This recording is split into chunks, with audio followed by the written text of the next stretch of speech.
me to watch this for a while. Apparently, there's been some Ubisoft devs that have talked behind the scenes about how things are going, and it doesn't seem like it's very good. Things at Ubisoft are far worse than I ever could have imagined.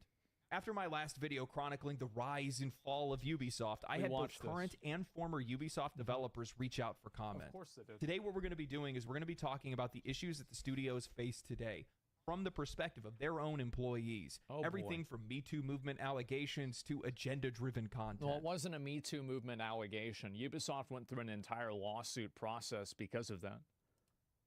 I want to contrast the comments made in these interviews with what we've seen from Assassin's Creed Shadows and Star Wars Outlaws. Yeah. This company has a deep-rooted leadership issue, going as far to think that the vast majority of online criticism is just a toxic minority of gamers. Of course. This company and its leadership think that they are on the righteous path. Little do they know, it's a dead end. That sounds so stupid, but I believe it. And the reason why I believe it is because the CEO cited critic reviews for their games as a barometer for what the game's reception was. Like, I don't want to believe this, but I feel like I have to. Assassin's Creed Shadows has been steeped in controversy and criticism since its initial reveal. Online discourse surrounding the game has been almost entirely negative, with long-term fans of the franchise, general audience, and Japanese audiences up in arms over the creative liberties that Ubisoft has taken with the depiction of Yasuke, the fabled Black Samurai, and feudal Japan. Japanese creators, as well as just random bystanders, have taken to Twitter, TikTok, and YouTube and Reddit, voicing their concerns offended by the game's representation of their history and culture. Inaccuracies like using Chinese architecture instead of Japanese, the legitimacy and relevance of the game's protagonist, Yasuke, and even going as far as stealing a flag and imagery from the Sekihara Teppo Tai, a historical reenactment group where the company had to formally apologize for not asking for permission to use their materials. Ubisoft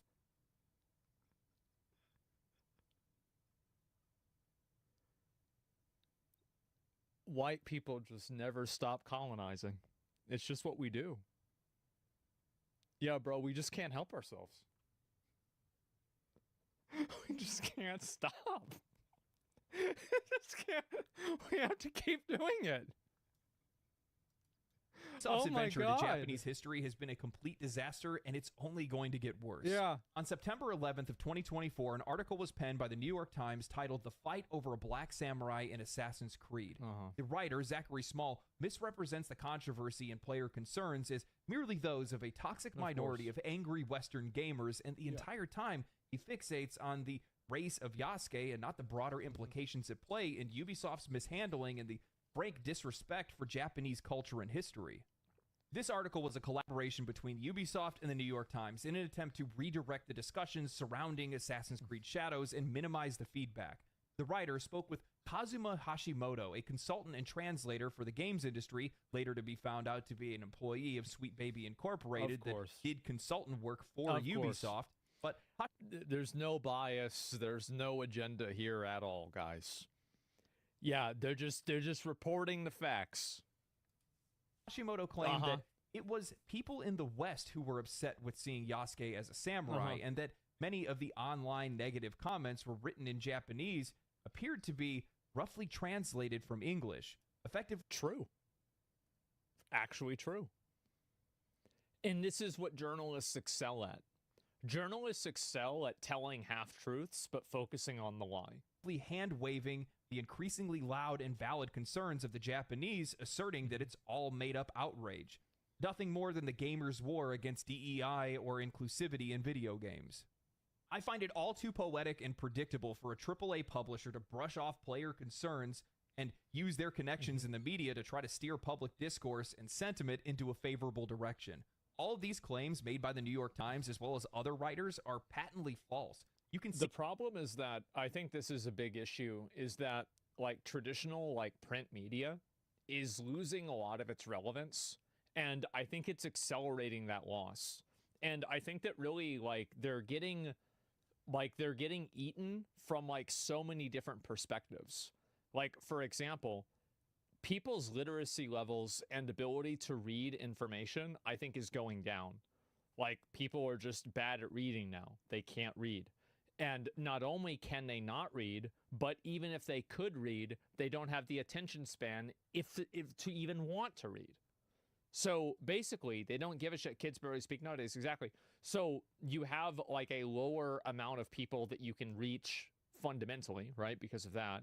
And then you also have the issue where people are so radicalized about ideologies that they're unwilling to like listen to anything other than like what they've already heard.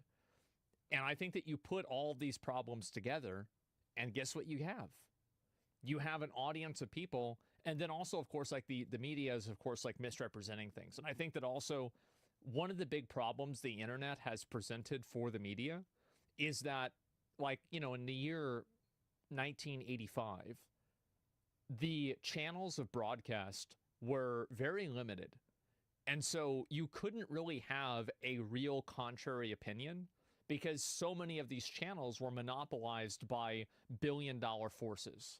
But now on the internet, you can see things like WikiLeaks and stuff like that that can hold big corporations and big entities accountable in ways that they can't control. And I think this can be as big as something like WikiLeaks, or it can be in as little as something like this video game. And ultimately, that has done more to damage the credibility of print media than anything else, because it's shown that print media is oftentimes used as a tool for these organizations to maintain their power structure. The criticisms of Ubisoft's recent releases and the future release in Assassin's Creed Shadows everywhere. It's impossible to ignore. Videos and promotional material ratioed by dislikes and comments in mass numbers. Videos like mine and many others reaching widespread appeal because we have that many people that agree or share similar opinions. With that said, I couldn't imagine that it was... I think also it's that he brings up a very good point that seems very stupid and face value, but I think it's incredibly accurate, is that when you see videos that are extremely successful and get tons of views that agree with you, it makes people think that they're not crazy and that their opinions are valid. I think that's the reason why YouTube removed the dislike bar, because the dislike bar was used against things that, you know, I would say brands didn't want to see happen. Like, because if you see, oh, everybody else hates this, how many of you guys have ever read an article or done something and like you think the article's awful, and then the main top comment is saying exactly what you think, and it's like, yes, thank God I'm not crazy. Have you guys ever had this happen? Yeah, the dislike bar hurt tutorials though? No, it did, but it hurt everything. Right, exactly. And so we have this happen a lot. And I think what the outcome of that is that people are able to see that the like mainstream, I guess you could say, quote, narrative is not really the mainstream. It's just the most pushed. Possible for anyone to ignore this level of feedback, and Ubisoft has to be seeing it. So I spoke with a few developers from Ubisoft to shed some light on these issues. I started off by asking how Ubisoft internalizes and discusses general criticism from players and the rest of the industry, whether that's its repetitive design, agenda-driven content, or predictable games. They responded saying, at a high level, they rarely talk about it. At a project level, they brush it off as toxic gamer talk. As Asmongold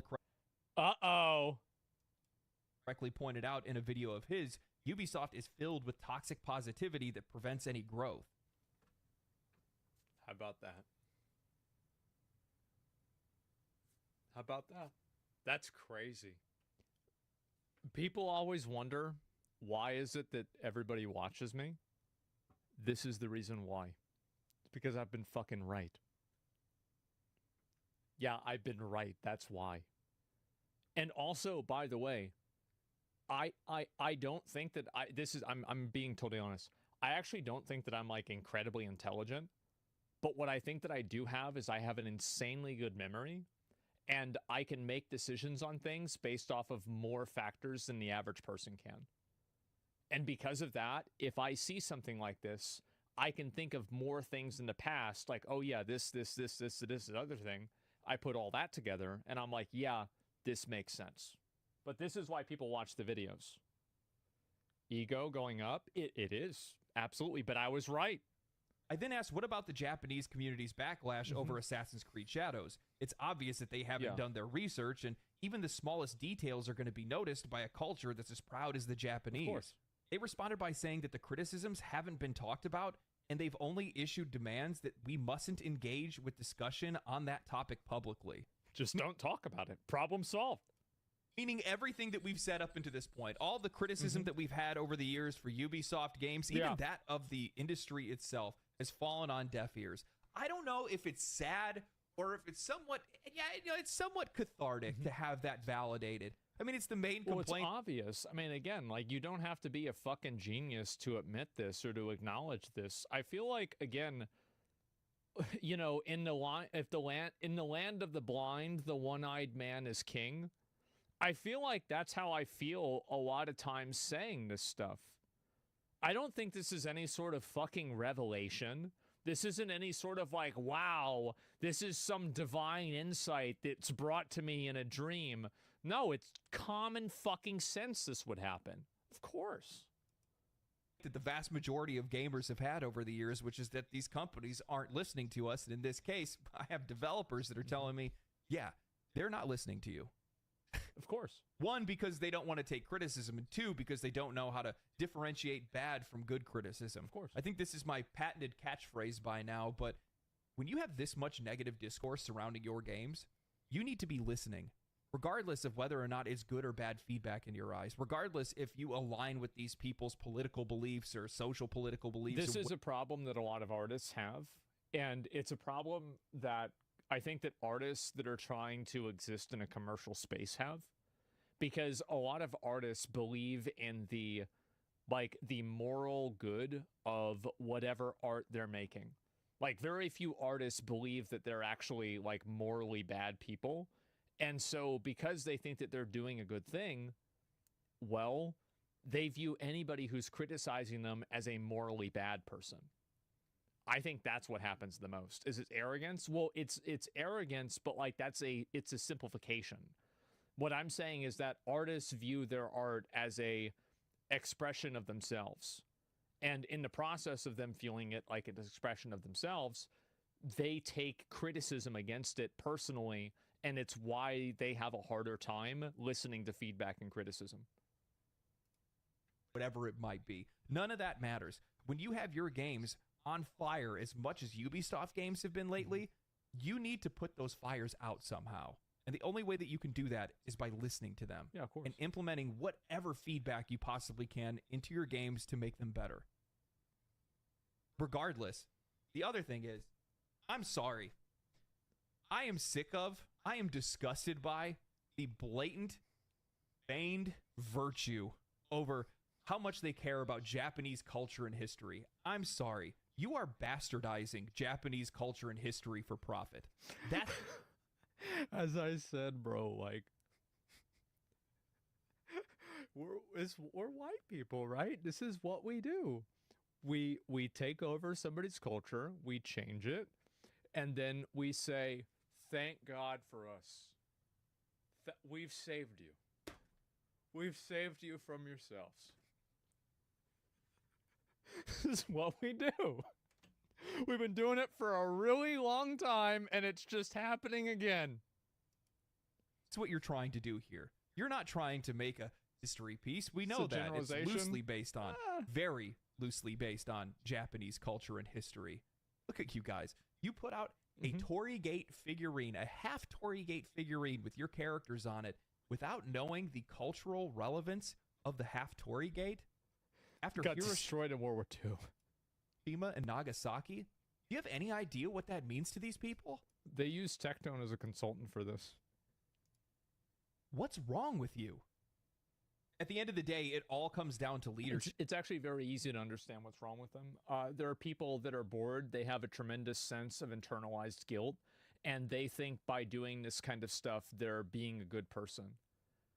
Once you understand that most people's actions are only taken in order to make themselves feel better or to serve some personal goal, then as soon as you figure that out and you start operating under that pretense, everything else that a person does makes immediate sense.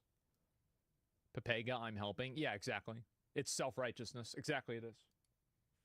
When you look at Ubisoft's messaging, the lackluster delivery of titles like X-Defiant and Star Wars Outlaws, the inaccuracies and screw-ups with Assassin's Creed Shadows, You see a developer that has no clear plan or vision for what players want, what good games look like, or how to even do their job.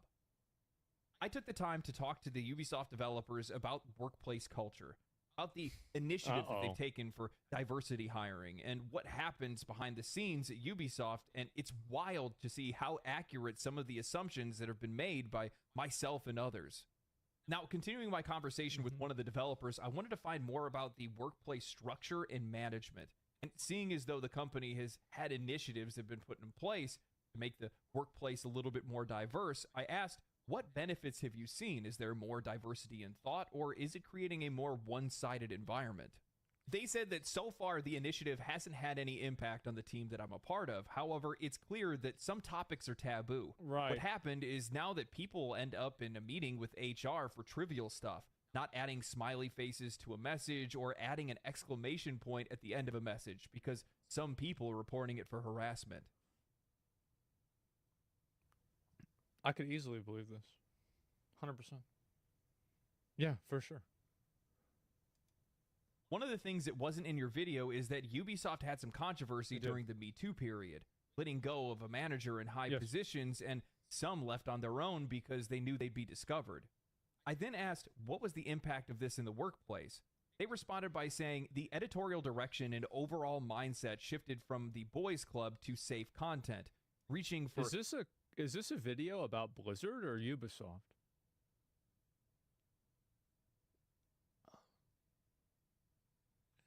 Wait a minute. Hold up. What's this? Playing characters like Kay in Star Wars is a perfect example of this. The idea to have beautiful characters such as Baldur's Gate or Uncharted is met with distrust. Of course. The developer shared sentiments saying that safe content also leads to limited opportunities on the gameplay side. Even for Star Wars, we had to work with Disney, which would shut down most attempts at depicting a true criminal underworld with cruelty and drama. Naturally. When you put this developer's perspective in line with the recent failures and controversies at Ubisoft or any AAA developer... So they're basically implying that they probably would have gone farther with Star Wars Outlaw, but they weren't able to because of Disney. I immediately believe that. I do. I think that makes so much sense. Yeah, probably true. At this point, it all makes sense. An overcorrection in sensitivity brought on Which to me, by the way, seems crazy because, like, didn't Disney, Disney owns Marvel, right? Like, Thanos is probably one of the greatest gray area characters that we've ever had. At least in, like, recent, like, superheroes. I think he's probably one of the best, if not the best, like, superhero cinema, like, gray area character. I mean, what the fuck? Like, why not do that with Star Wars? Boys Club days that many studios experienced during their early years. As such, many games today lack the teeth and grit that players crave because those things are seen as problematic or unsafe to make in the workplace. Well, the problem also is that you have a workplace that's trying to overcorrect for past sins. So, like, for example, they're trying to overcorrect for the fact that they got this whole Me Too problem in their company because they had weirdos that were working there. So now it's effectively the players that have to play a worse version of a product because the company had some sort of internal problem. Use emojis or exclamation points. You could offend someone. Holy shit. Yeah. How soft have we gotten? It reminds me of... It's also like, that's like a huge, like, that's like a huge indicator. It's like if people are getting called into HR for not using smiley faces or using exclamation marks, think about how painful all the rest of the office experience must be. Because it's not like this, oh, this is the only manifestation of this degree of mental illness. Absolutely. Oops, shit. Close the wrong tab. That's like a huge indicator. It's like if people are getting called into HR for not using smiley faces or using exclamation marks, think about how painful all the rest of the office experience must be.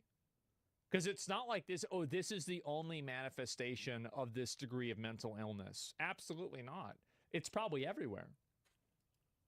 time where the Helldivers 2 community manager went on a ban spree on their Discord because players were using a throw-up emoji on furry art that was posted in their Discord. By the way, this is actually true. Helldivers let Oh my god. a moderator on their Discord ban people because they thought that furry art was disgusting. It's probably like the most retarded I mean, thing if it's that not I've seen safe that for work company for do. you, right? Insane. And they didn't like, because if it was me, right, I would have just banned the dev and been like, okay, you're not gonna, this isn't your platform to talk about furry porn. Get out of here. Right? It's disgusting. Yeah, but they let it happen. And as far as I know, this person's still a moderator. Yeah, it's insane that you would even allow that to happen. Sometimes people need to be offended.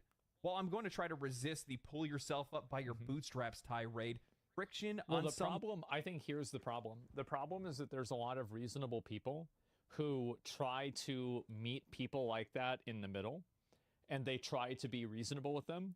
But the problem is that these people are not reasonable to begin with. So they're like obnoxious. They have like these weird values. You can't meet these people in the middle because they're never going to be in the middle. They're mentally ill weirdos. levels is necessary in life. Now, that doesn't mean that people should be allowed to openly harass others, but there are major issues that arise when you have emojis that can get you fired. This True. overreaction and overcorrection leads to a workplace that is actively hostile towards freedom of thought, expression, and criticism. Of course. Yeah, because you have people, and this is the reason why people do this. They also complain to HR. I think that people probably complain like this because it guarantees a degree of job security. Because like in their mind, they're thinking, well, if I'm having all these problems at the company is going to be less likely to get rid of me because maybe they could have some kind of lawsuit or discrimination against themselves. You see what I'm saying? So like there's all of these like metagaming things that are happening.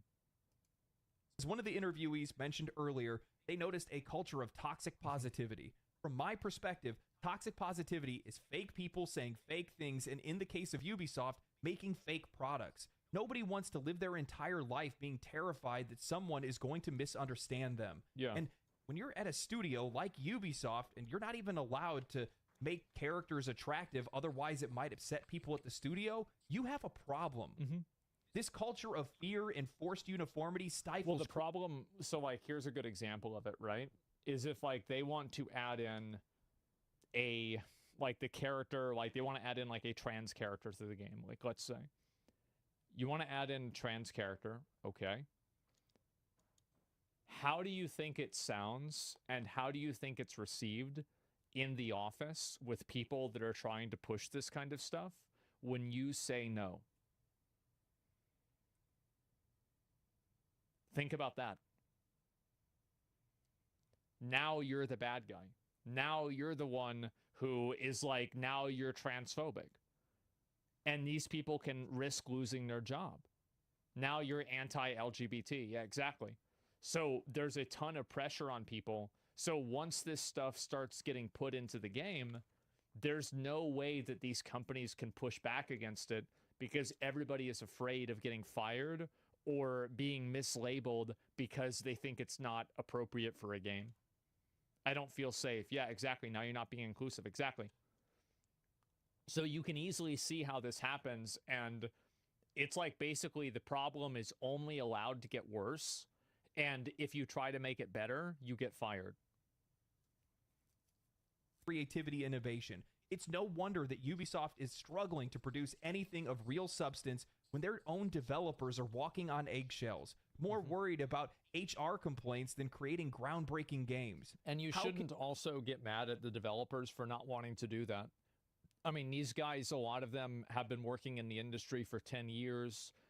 They're not going to try to go and, you know, do all this stuff like make themselves look bad. They're not going to fuck up their career over be some trans surprised. character, especially if they're just like a narrative designer. Like, you know, they just want to do their job. And you make bold, impactful content when every idea is scrutinized for being too risky, too offensive, Yeah. or too unsafe. It's a workplace where mediocrity is rewarded and where pushing boundaries, the very things that games are supposed to do, is seen as a liability. This workplace culture, this overreaction and overcorrection has infected just about every single industry that's out there. I worked in Yeah, it has. construction for 7 years up until last December, and the company that I worked for was more afraid of HR issues than they were of injuries. We worked with hydrogen Yep. sulfide and hydrogen cyanide, gases that, if Jesus. released, could kill half of a city. Holy fuck. You know, we've discussed modern audiences, the mythical, magical modern audiences, and soft modern games. This is a problem, and I think that the big issue is that normal people that have like normal opinions and are not insane don't speak out against this enough. And because people like that don't speak out against it, this type of behavior is kind of just allowed to get worse, basically.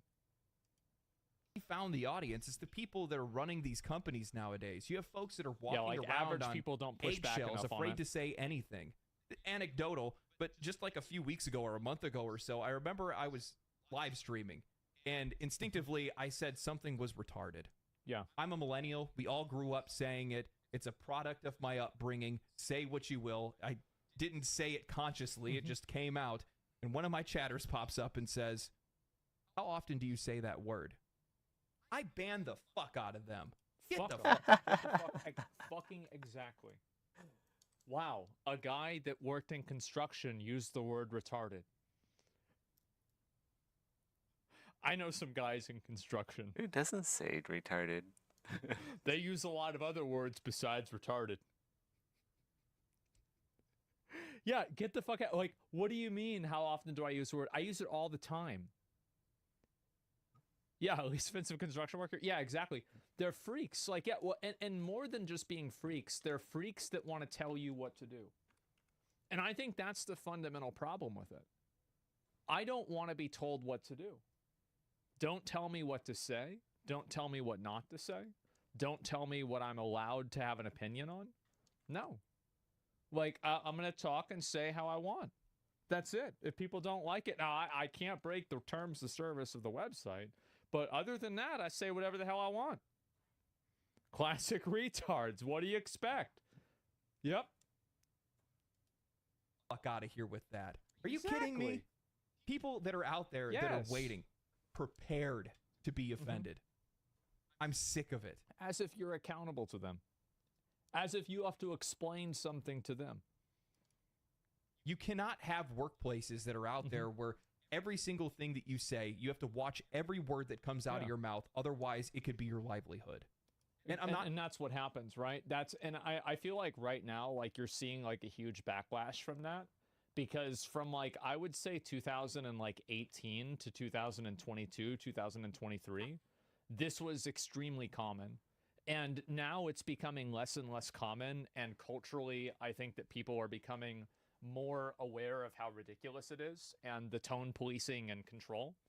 But yeah, there's always offended bozos. Well, people like that will always want to get mad because they wield power by getting mad. That's how they get attention. And so that's it, pendulum swinging back. And yeah, I think that's a good thing, by the way. That's why I have no problem like saying that kind of stuff and shitting on these people, is because these are the same kind of people that would destroy your livelihood if you said something that they disagreed with. So you should always try to do the same thing to them before they can do it feel to like you, I've watched this because you video know they're going to do before. it to you for sure. Pendulum isn't swinging back at all. It absolutely is. If you can't see that, you're crazy. Again, I'm not saying that you can walk around saying anything. That's not what this is. Everybody knows. I think that's the You most can say frustrating. whatever you want. I mean, if people don't like it, that's up to them, right? I mean, that's the truth. Like, you say whatever the hell you Frustrating want. part to say. when you have these kind of conversations is that you know exactly what I'm talking about. Yeah.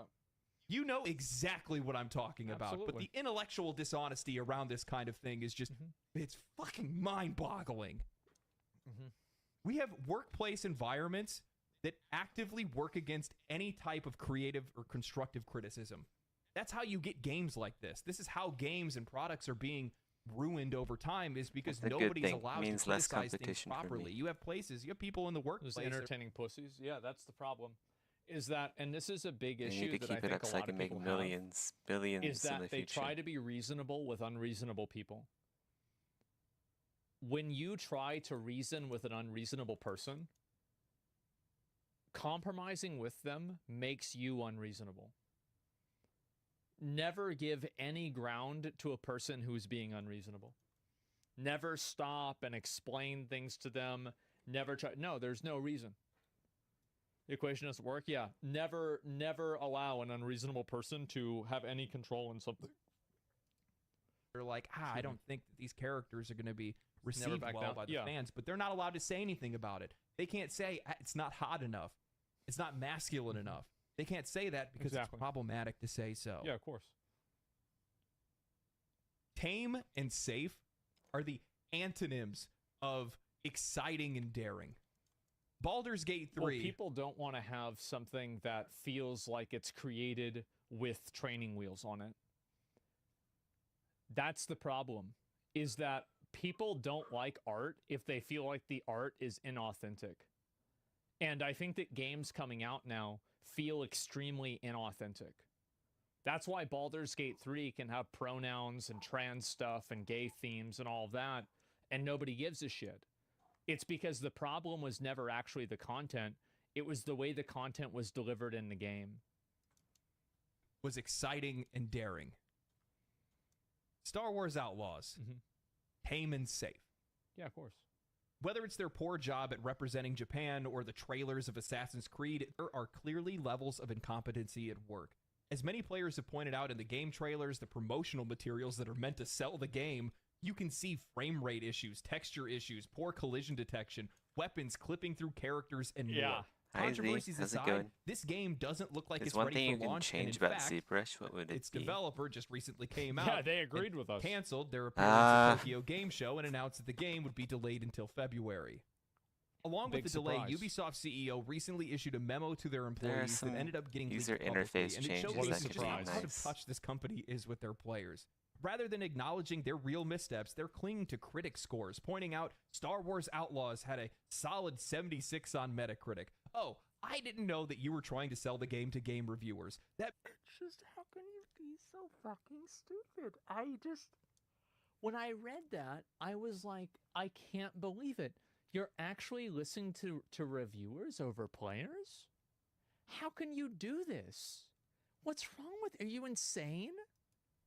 makes a lot of sense, seeing as though that you're completely ignoring player feedback that clearly shows that your game is hovering in mediocrity.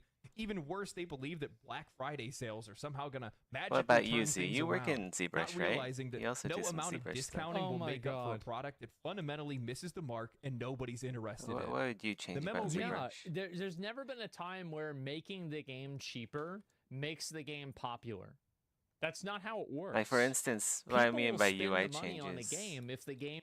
So if I like go up here to one of these drop-down menus, and then I click on like info, or no wait, let's go try something a bit longer. Let's go try like transpose master or oops, hold on. Wait, there's a yeah. Sometimes if you click on the button, it'll just disappear, which is kind of weird. Like Z color, yeah, you see that? You click on Z color, and it just like collapses itself because what it's trying to do is open the menu, but when it's opening the menu, it moves the cursor like off the palette. Like the palette shrinks behind the cursor, so you have to go back up and then reopen the menu. So that's something I'd change. Game's good. It's never been about the money. It's always been about the value. It's more like a corporate spin than a genuine reflection of failure. No mention of the controversies or deeper issues that are plaguing the company. Bigger? They talk about how all players have want are highly ultra-wide polished there. games on It'd be nice launch to make day, when the this truth side is just a players bit are bigger. craving meaningful, risk-taking, Do that. authentic content, things that Ubisoft hasn't seen in decades. Even in their own memo to their own employees, they can't speak frankly about their mistakes. This sanitized messaging shows just how deeply disconnected the company is from the people that it should be listening to, the players.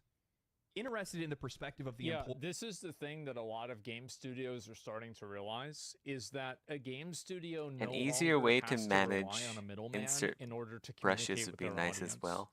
You don't have to rely on a publication. You don't have to rely on journalists. You don't have to rely on magazines. You don't have to rely on Like right now, if you want to make an insert multi-mesh using meshes from different insert multi-meshes, it's kind of it's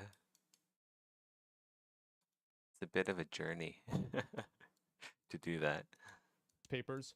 All you have to do is put the information out there, and then the public will receive it. That's it. And so, and I think this is a big problem, right? You think about this, like if you're a journalist or you're like a publication, this is a huge Honestly, issue not a for you. whole lot. And you Oh yeah, want there's to also take that one ability thing. I away think there's from like them. a Because if there's an update that introduced the bug, and they haven't fixed it yet. At least not in the perpetual license version. So 2022 0.8 version. So if you like frame mesh by polygroup, and then you have symmetry off, and then you use like something like insert rope or whatever, just like a insert curve brush, right? You click on one of the lines, you'll notice that, okay, this didn't really demonstrate very well. You'll notice like if your brush is small enough, you click on one line, right? And then the other line is like completely stretched out. I don't know what the fuck is up with this, but like that should not happen. The one on the right. Like if I click on one of the lines, it should give me this kind of geometry.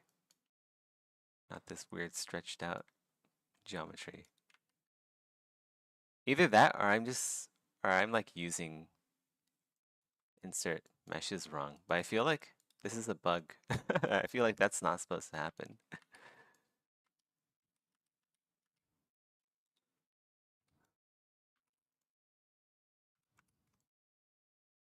You like my costume interface? Thanks. if you take that ability away from them, then you preserve your own purpose of existence. But if they don't need to work through you, then why do you exist? So that's why they keep trying to push back on this stuff. That's why they keep trying to find problems like this. Employees who received this memo, I had a few questions on their thoughts of the messaging and leadership of the company. I asked, what has been the message from management to the staff about Ubisoft's declining sales? What do they believe is the reason behind it? They responded, the fun fact is they don't talk much about it. They mainly focus on the fact that they reach their financial objectives, which are mainly achieved through casual player sales, not the vocal gamer minority that are sick of what you described in your video. Also, something to know is that through the years, the number of management floors has increased to ridiculous amounts. So communication is often blurry unless they come directly from HQ. I think it's because of symmetry. No, I had symmetry off though. So this is kind of what happens is that like if you have symmetry on, I'll show you what it looks like if you have symmetry on, right? Oops.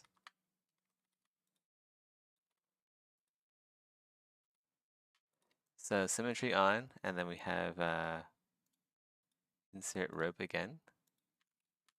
So if we frame this by polygroup, we have symmetry on now, and we click. So symmetry on, it'll give you basically both meshes in both locations. So it's like all messed up. You'll have to like, if you actually want the geometry, you'll have to separate this out into the pairs and then delete the pair that you don't want, which would be the purple one.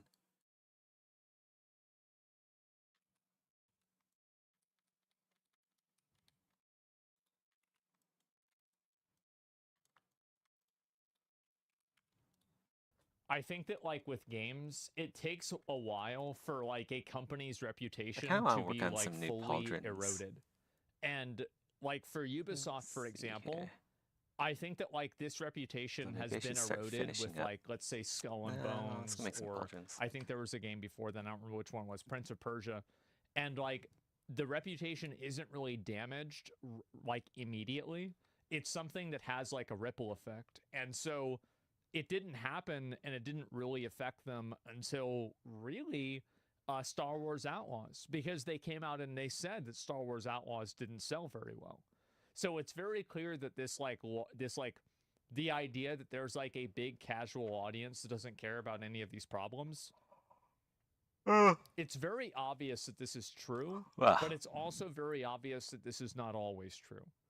And also, even that casual audience will turn on you and will not make purchase decisions based off of different reasons. Like, for example, Concord, or for example, Star Wars Outlaws.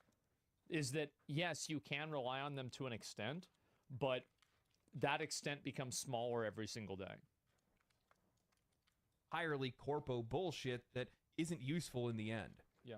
I asked another employee to verify the increase in management at the company, fearing that this is likely one of the biggest issues that's facing the company. Seeing that lack of clear and creative vision, they painted a picture of a company that's not only overrun with management, but that's passively aggressive about removing higher paid and talented employees while slotting in underskilled and unexperienced management at a cheaper rate.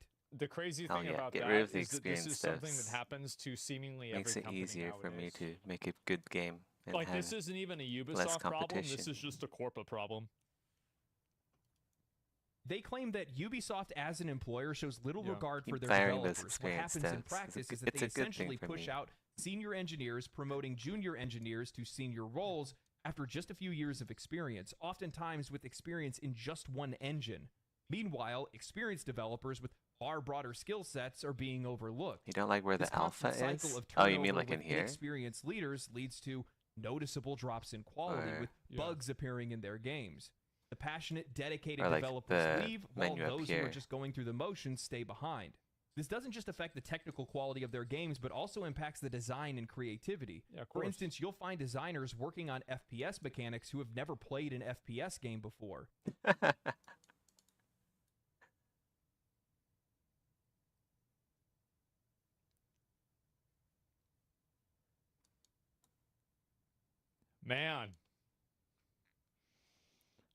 Man, not surprised. I'm not either, honestly. Makes sense, yeah. Or engineers who don't understand how the mechanics they're building are supposed to feel. There's a lack of passion and skill across the board, and the results are obvious. That line about designers working on FPS games and leading FPS projects struck a chord with me. Not long ago, Ubisoft released X-Defiant, a military shooter that was meant to compete with the likes of Call of Duty. However, since the game's release, they've lost the vast majority They of their say player that the base, with games Ubisoft industry is claiming the game competitive, isn't but dying, I don't despite see it. reportedly losing You 94%. lose Like the games 94% industry of your player is base. So it's not dying, self-sabotaging, though. It's not- doing well. Not competitive really, at all. that's crazy. Wow. It's just fucking Percent of itself its over, players on apparently. Xbox. Why is X-Defiant ran into so many issues? Uh-huh. Netcode, hit registration, and general shooter gameplay issues. Common Mm-hmm. problems that are normally ironed out well before a game ever hits the market. Starting to get especially Guyver a shooter. vibes with It's their core to the shoulders. gameplay. If I you're want playing- to like I've been making like historically accurate pauldrons for such a long time. I gotta make something different. Hey Zeth, how's it going? It's good. It's good. I'm going well. It's going well. I just woke up. I should drink something. My Live voice is service shooter. All This this has also happened with Overwatch too. Is that like the hitboxes for Overwatch? I think recently have been like completely fucking changed, and like they've gotten worse. So How this about is you, happening Odon? with How's it tons of going? big games like How's this. it going in Odon land? It might have been Shoot, fixed by now. That's though. the gameplay. But when the shooting doesn't work, you don't have a game. Ubisoft's leadership is completely disconnected from the reality of game development and player expectations. The problems stem from a bloated management structure that's prioritizing How do I reaching make financial something targets through casual that would work player in real sales, life, but rather than also listening to the core looks gaming crazy, community that's And like like, you really outlandish. think about like what are they really saying? They're saying that we hope to sell games to people that are too retarded to know that they're bad. Hopefully, we're relying on our audience being uneducated and uninformed, and hopefully we'll make sales based off of that. We're selling to casuals that don't know any better. That's crazy.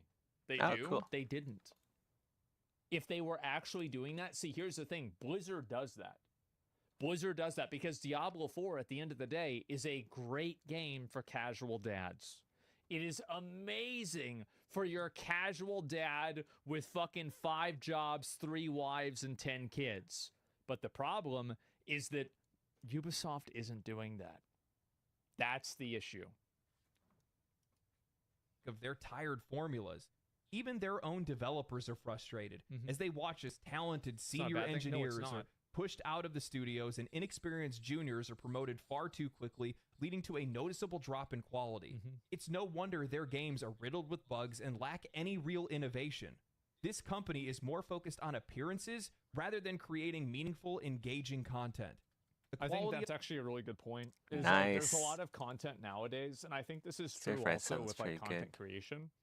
is Shirley's that I still know this is sleeping, but yeah, I'm convinced I might go get some stir fry for breakfast. a lot with creators is that a lot of times, like, and this is especially true with like COVID era creators, I feel like almost all of them in like the Among Us era have pretty much totally fallen off. They've lost a lot Have you of their guys heard relevance about and their the popularity. the And I think Dreamhaven that the reason studio, why Mike is Morheim that they studio? were very focused on the way They're about to announce a new game. I think they're almost ready to announce their new game. So it's like an announcement of a game. that they were perceived, and I'm like kind of interested in making seeing content what and it's trying like. to appear as if they were popular. And the problem is that that only Oh, works you for got some so long. Warhammer shoulders Eventually going on. What people the heck move am I on. doing here? Like, think about how many people that were What am I getting, like, making? let's say 20, 30,000 viewers, 40,000 viewers playing a You know this is great art when the creator doesn't even know what he's doing. Like, oh wow, that's interesting. Did I really do that? Among Us nowadays can't even break 10K. And it will, by the way, it will never come back. It's not like they're going to come back and be popular again. They'll never be popular again. And to be honest, they should be happy that they were ever popular in the first place, because it Have you shouldn't played the happen. recent Space Marines? But Oh man, it it's so did. good. Good for them. It's 10K is so good, though. good. 10K is good, but the majority of them, But by like the personally, way, I'm are just way waiting less a than bit for that. like bug I was fixes and trying to stuff. be Like there's no nice, rush okay? to Some of them can't even just break grind 1,000. that game out. of their games doesn't matter as But long yeah, as they aren't it is a offending pretty anyone. fun shooter. When you see the issues that plague Assassin's Creed Shadows, the pandering, the generic virtue, the lies, the cover-ups, and the lack of understanding of what they're apparently inspired by, when you see how safe Yeah. and tame, how boring, buggy, and soulless Star Wars Outlaws is, when you see how their most anticipated shooter in X-Defiant is riddled with the most common issues, bugs... What's crazy about that is I did message X-Defiant, I feel Michael like, once. was Who's really Michael? gassed up when it came out. A lot of people were really positive about X-Defiant, at Who's least that? like from my perspective. So to see that they totally mismanaged it, I mean, like, how do you let that happen? Yeah, it's nuts. kinds of different things that normal shooters would never have on day one, that's Go made ahead, by make these shoulders developers smaller. and led by developers that Too haven't big. even You're gonna played an I'm gonna FPS have game. animation You see a issues. studio and a publisher that lacks integrity and a Yeah. spine. Cowards in leadership roles, afraid to loosen their grip on the wheel. Developers afraid to speak out and unable to express any of their creativity. Well, it's Franchise people are afraid of being painted Nice. as something that they're not by people that Making the effectively Emperor wield power proud. through grievance. I think that's what happens the most. And like, you can't push back against a lot of these issues, because if you're doing that, you're seen as being on the side of the bad people. is destined for obscurity. Ubisoft isn't just losing its way, it's already lost. And the only thing left is to watch it burn. You know, it's crazy to speculate about these kind of things, but it's an entirely different beast to find out what you've been believing this entire time is absolutely true. Mhm. And I want to take the time to thank the developers that reached out to me. It was daring for them to do something like that. Obviously, their identities are being kept secret for very obvious reasons. Most of these folks could lose their job over having these kind of discussions. But Yeah, of course. keep in mind, what's really sad about this is that there are developers that are working at these studios that want to see things change, that want to fix things, that see these obvious I issues. think this is true with a lot of development studios. I've had a lot of people that work in games industry reach out to me too. I haven't really taken a lot of quotes from them and then used them kind of anonymously, but there have been a lot of people that have spoken out to me and like talked to me privately about this. And what he's saying seems very familiar. Not in Ubisoft that I can remember. I could be wrong, Where is but not in Ubisoft. But they're not allowed to do anything about it. Pauldron one. That Get rid of sucks. that. It's something that all of us can empathize with. I'm pretty sure that anybody that's watching this video right now has likely worked with some level of management that took them in the direction, Oh, the really? wrong direction, and led them down the wrong path. I didn't know his You know, the first biggest name issue was for actually Ubisoft Michael. I thought is it was just that Mike. The damage is already Everyone done. calls him Their Mike. brand is already torched. Their name That's and cool. their reputation. It will take them probably 5, if not 10 years to rebuild their reputation. I think that like reputational damage is something that it has like a massive I wonder what his delay game's effect. gonna be. And like It'll be make interesting 10 to years, see. yeah, maybe, right?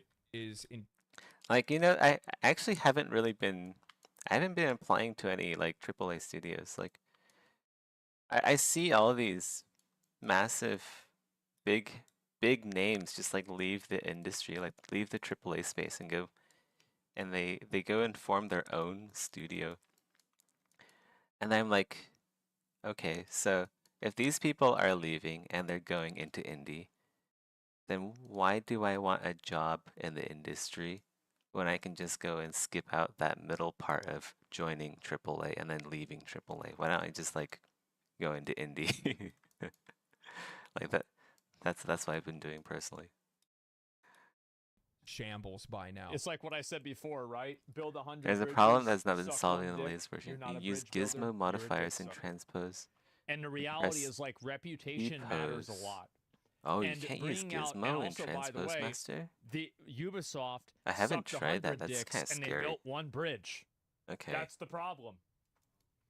And looking at I've only ever looking and used like seeing that they the have pushed transpose back line, Assassin's not the Creed gizmo. Shadows, it's for obvious reasons. Mhm. While they're going to say that it's for fixing issues in the game, All right, there's take issues care, that we we're saw in done. the trailer, Drive so safe. that's totally believable. The game Yeah, it likely is. does need more, more time in the oven more True. than anything else. But outside of that, I really think it's just them trying to distance it from all of the bad press. Because there's a lot of people that have been talking about Ubisoft. There's a lot of people that have been talking about Assassin's Creed Shadows, and it doesn't look good. And pushing it all the way to February, I don't think any of that's going to change anything. If anything, seeing how often they like to put their own foot in their mouth when it comes to Assassin's Creed Where Shadows, is- you're just giving me and a bunch of Man, other I have content so creators much more stuff time in here. to I'm a farm bit you. scared that this is like True, it's getting so too big, true. this project. Yeah, that's 2 more months, guys. Fuck yeah. Anything else. It's a I bit was talking to scary. one of the developers about the delay, and they're like, one of the things that really confused the whole group of developers is that they're like, well, we need more time to fix bugs and issues, Yeah. but we're also going to add more quests and side content. They're like, those two things don't have anything to do with one another, and one creates more issues. Yeah, it does. It doesn't make any sense. Well, it's probably that they decided that the game was incomplete, and there wasn't enough stuff for players to do. There wasn't enough content. Yeah, absolutely. And also, you push it to February, the month that Kingdom Come Deliverance 2 and Monster Hunter Wilds release. You're cooked. What are you doing? I think that it's a 5-head decision by Ubisoft to release it that month, because they've basically decided we know this game is going to be garbage. So hopefully what we're going to do is we're going to release it in a really popular month where a lot of other games come out, and nobody's going to talk about our game because they're going to be busy playing the other games. Right? So like, yeah, we can just have this one go by under the radar. Nobody's going to be thinking No, about that's us, too smart. and it'll be okay. What are you doing? It's too Yeah. smart of a decision. I don't know, man. I want to thank everybody. Thank you guys for watching the last video This as is well. It nuts, was my man. first 1 million view video. That's just a wild achievement, one that I wasn't really sure that They I'd ever wouldn't be spend able that to much time achieve. planning that And out. you guys made that possible, so thank you guys for that. Again, if it wasn't for your guys' support, stories like these wouldn't be able to come out. I hope I get to do more stuff like this in the future because I had a great time making this video. This is probably this is my most favorite video that I've ever made. But yeah, Yeah, it's a outside good of that, video. thank you guys. If you guys have enjoyed the content, make sure that you're sharing these videos. Make sure you like the video. Comment down below. Let me know what you guys think. Subscribe to the channel if you haven't already. What are you doing? Come on, man. Just hop on board. If you guys want to catch me live, you can follow me on Twitch. I'm live 2 days a week. I'm working on videos Oh, there 4 it days is. a week. I'm sleeping 1 day a week. That's smart. But outside of that, my friends, stay cool, stay righteous, stay safe. I'll catch you guys next This is a time. really good video. I'm gonna link you guys a video. This is really good.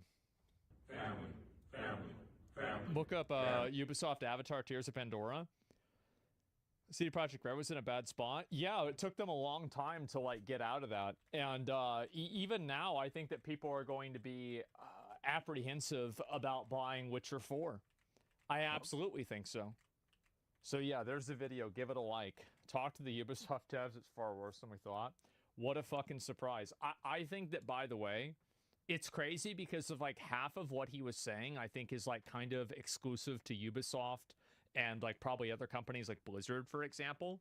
But I think that the other half of what he was talking about with like management replacing people, you know, with cheaper people, and then also with like kind of just like more management creating more management. I feel like this is a corporate issue that happens everywhere.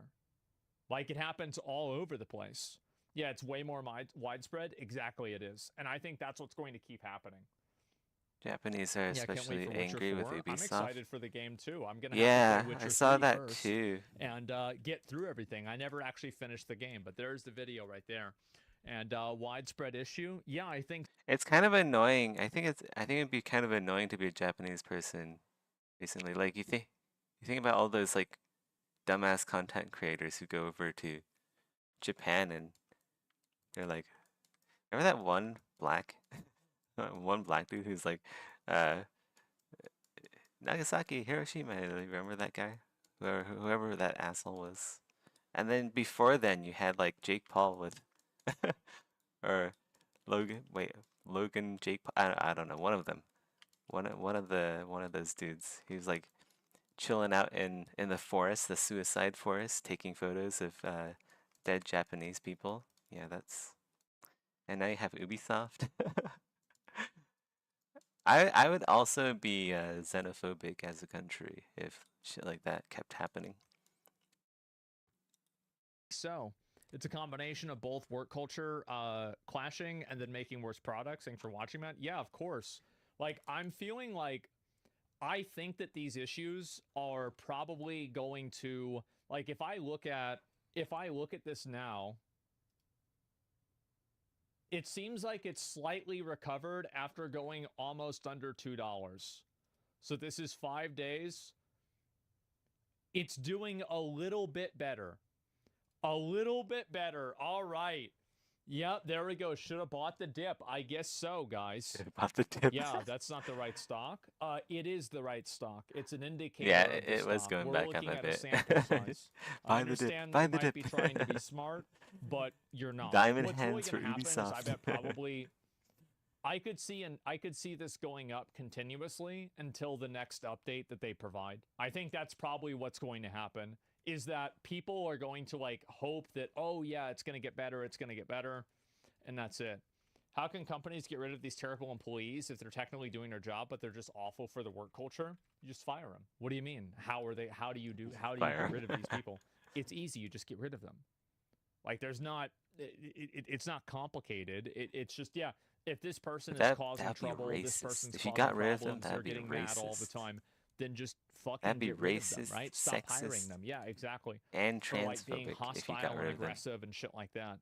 Yeah, you don't need an excuse to fire somebody. I think in the UK, actually, in a lot of cases, you do, which is kind of like an issue. I think it's like, it is and it isn't an issue, right? I mean, obviously, there's some, there's some positives to it as well. But I do think that, like, in general, this is going to be it's going to be a bigger problem than I think people give it credit for.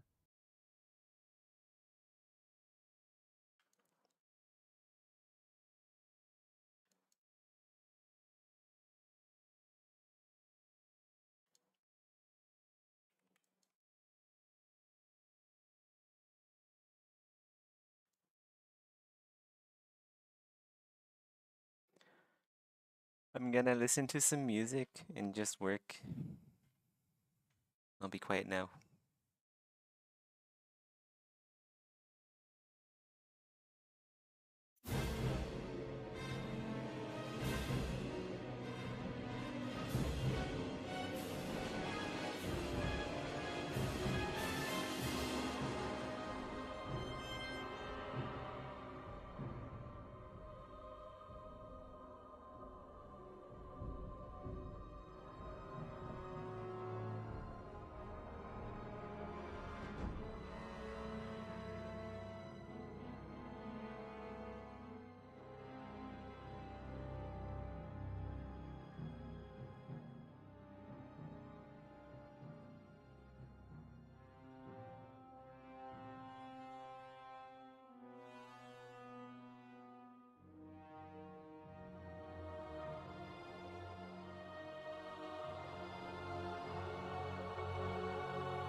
Why did they postpone the release date of the game? Will they change the color of the samurai? No, they're not gonna do that, man. It's gonna cost too much. They'll have to change the entire story if they change Yasuki. I don't know. I don't know how they're gonna really recover from this. I think the only thing they can do is just make good games.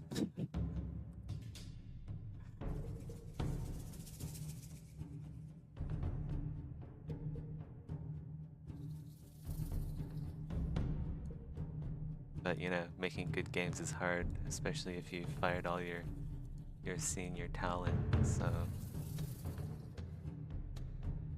rip.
There's also criticism against Sony for what they did in their upcoming game, Ghost of Yoti. I haven't heard about that. What's that about?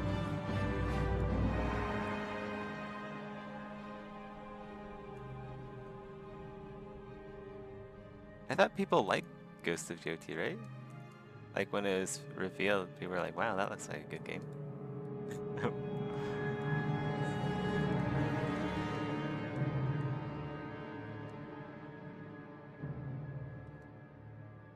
I did see a tweet of like one of the devs speaking out against the criticism.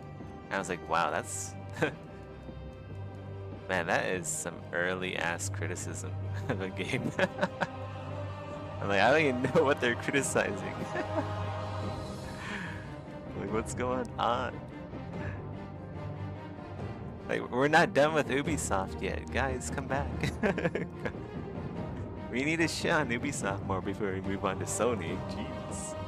One thing at a time.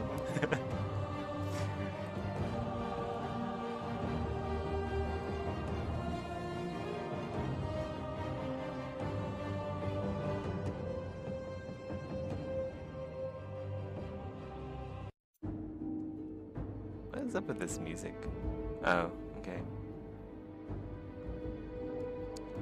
Literally just playing track after track of Dungeon Siege music.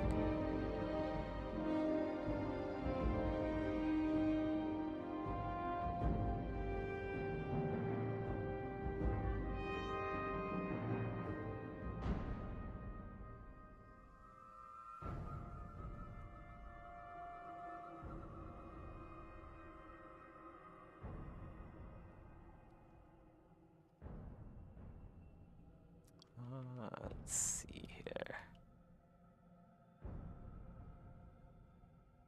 Vampire Ref. Okay, let's go try and make the pauldrons not too big in the back, just so there's like less for me to do in the future. But then,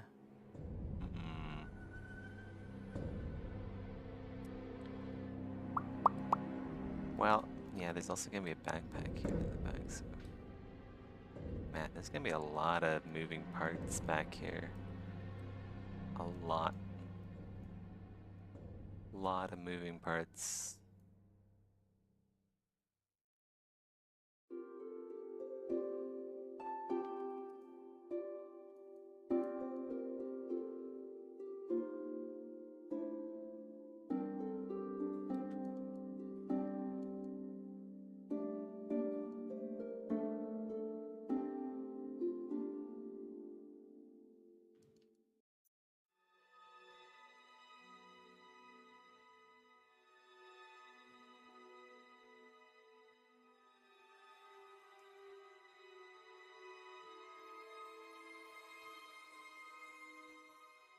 They're also going the Ubisoft way. Wait, I thought this is going the Blizzard way. Wait, are all these companies going the same direction? No! No!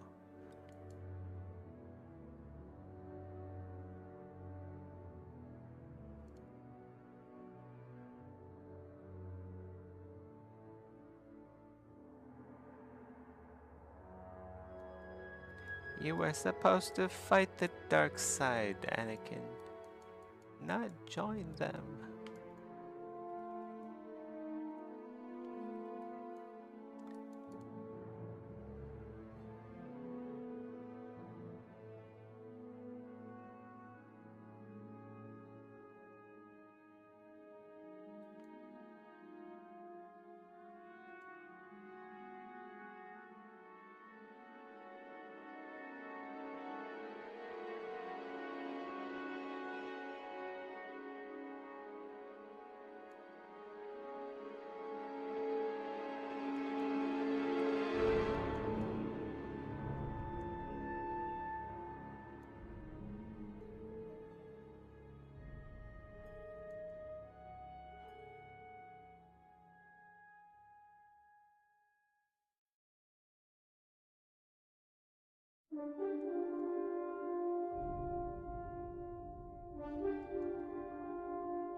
Except FromSoft, well, they're next. Next.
Hey, calm down. No barking. It's just the neighbors blessing the morning, driving away the evil spirits with their little bell.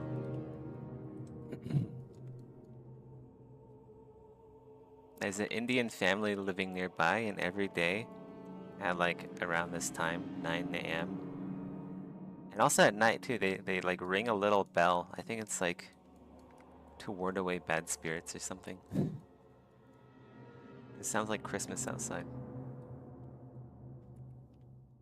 Jingle bells, jingle bells. Jingly, jingly bell.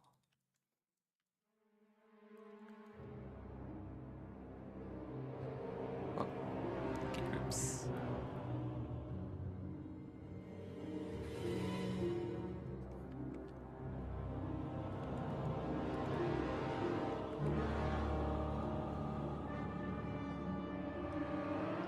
We'll go listen to something else. I'm not a big fan of this one. Let's go listen to some Warframe music. Warframe music.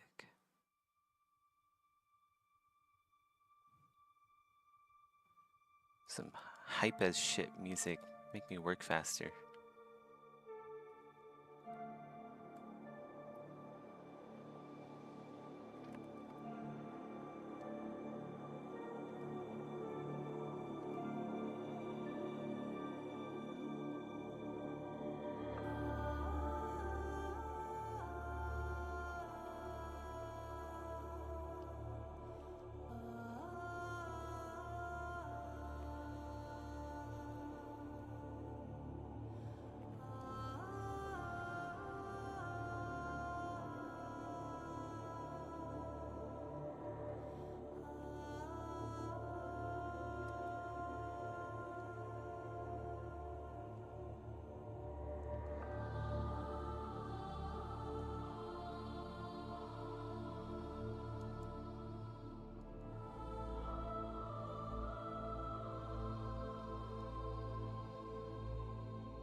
Welcome back, Odon.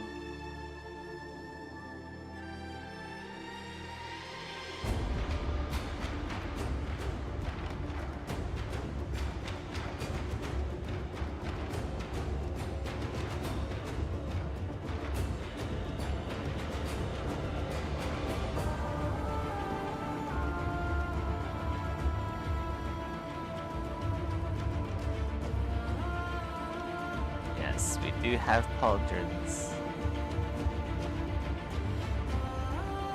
Try Majula music? Maybe after this.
Pauldron for... I have an idea for Pauldron 3. This is actually renamed incorrectly. This should be Pauldron 4. It's Pauldron 4.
is V1 looking like that? We gotta hide. V1 should be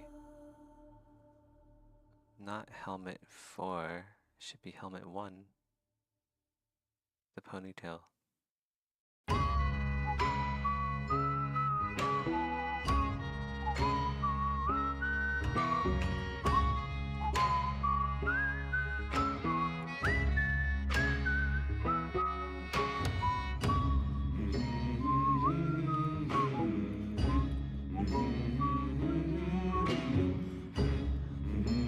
Time to return to Fortuna.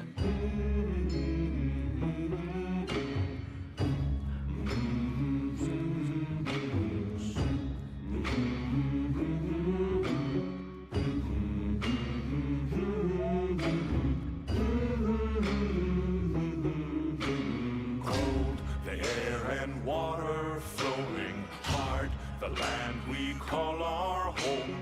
Push to keep the dark from coming. Feel the weight of what we owe. This, the song of sons and daughters. Hide the heart of who we are. Making peace to build a future. Strong, united, working till we fall. The air and water flowing hard. The land we call our home. Push to keep the dark from coming. Feel the weight of what we owe. This, the song of sons and daughters. Hide the heart of who we are. Making peace to build a future. Strong, united, working till we fall. And we all lift. And we're all adrift together.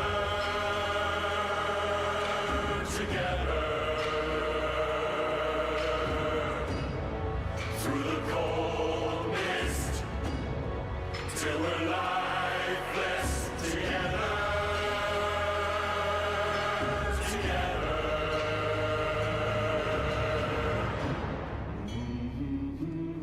Man, what a hype song. I still remember when Fortuna released. Those were the days.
I like the pauldrons here, look a bit like the helmet.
that's a little bit too much. Be careful about making the silhouette too busy.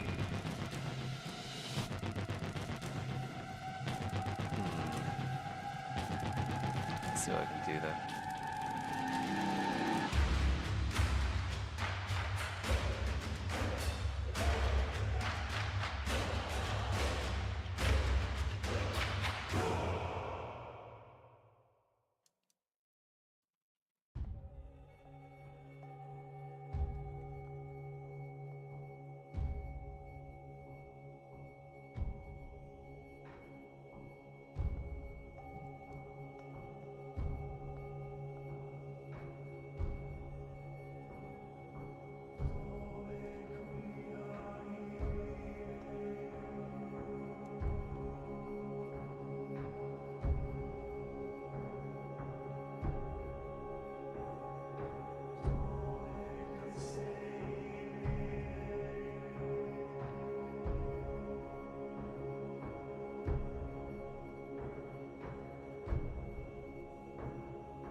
Maybe this is be careful about the legs being near the armpit for animation.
World of Warcraft pauldrons going.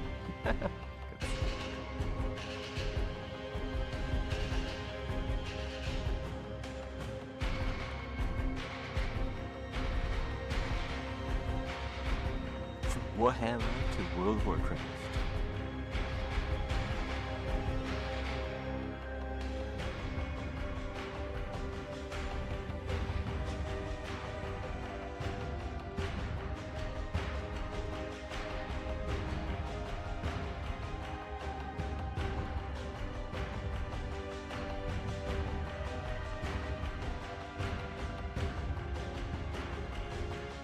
I had no idea what you're doing until just now. Yeah, these are some pretty wacky pauldrons.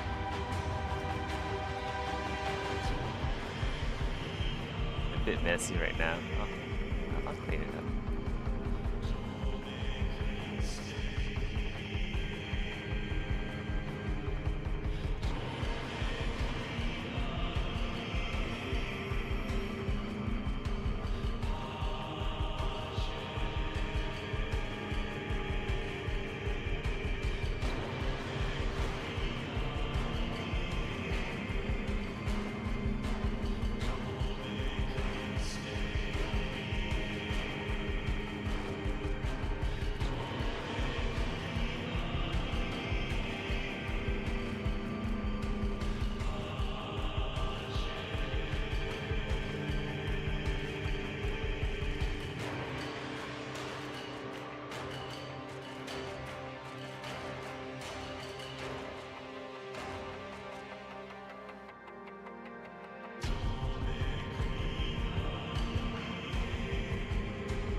Should make some like insect-like IMMs. I'll be needing them. I think I actually have some. Well, don't I have like the Bad King like monster arms? Yeah, like something over here maybe. Like that. They do have stuff like that. But... Now let's go use these spheres for now.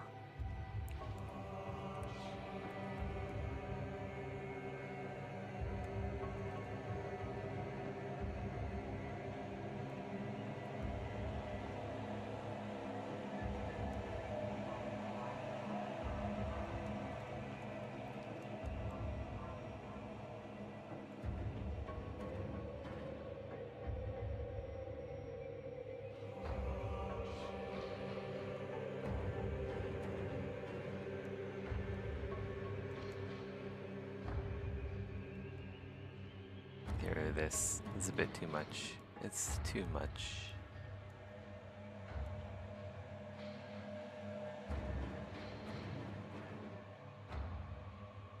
At least for now.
like a tail, maybe? Like a scorpion tail sticking out this way.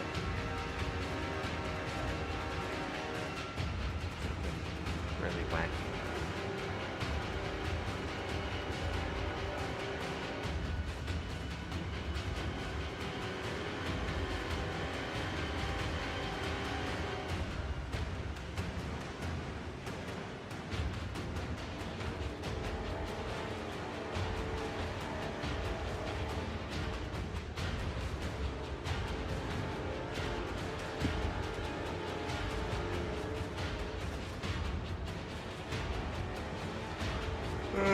Ah.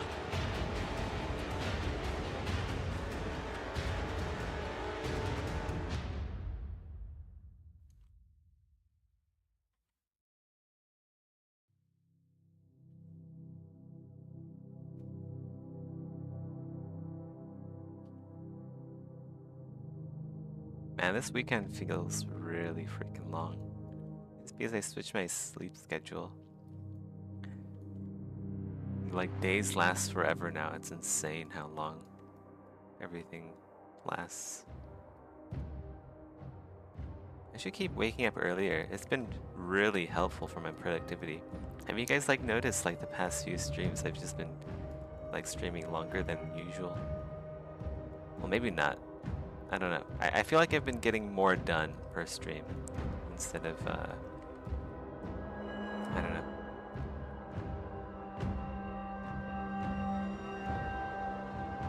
Which is a good thing. It's good to get more done.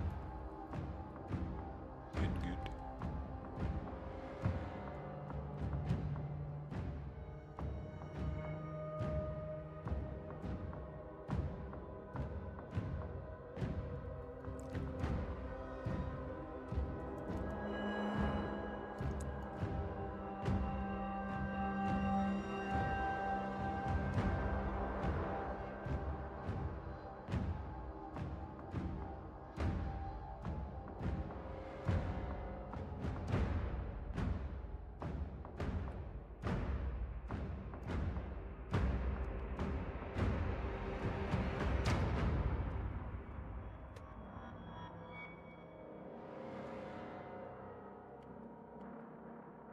Make these a little bit smaller. They're a little bit too big.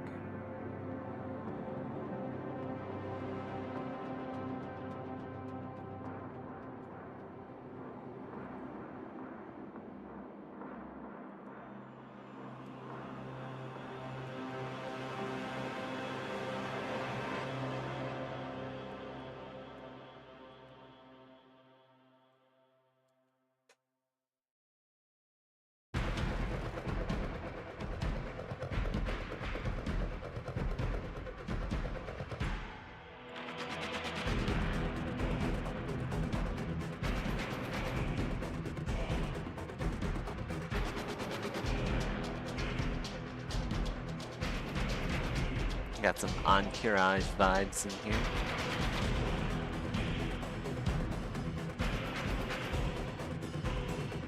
Sure, why not?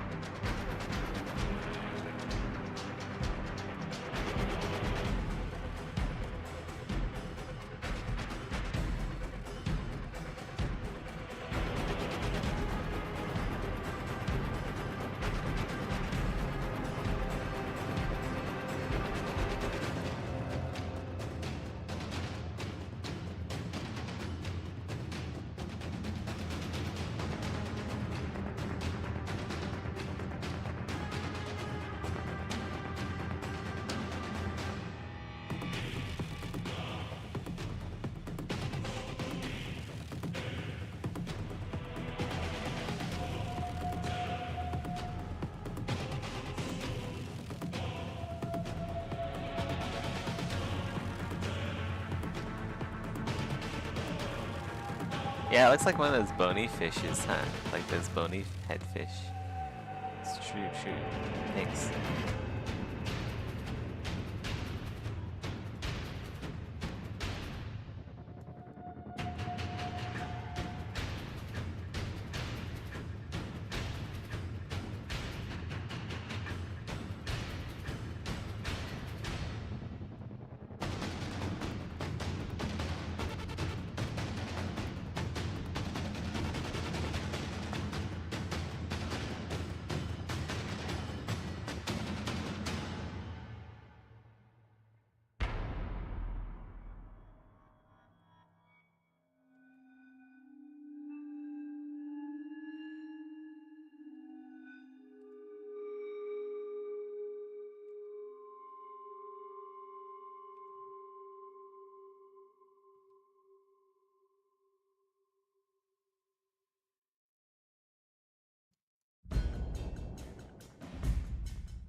Do I have concept art for these armors? I do not.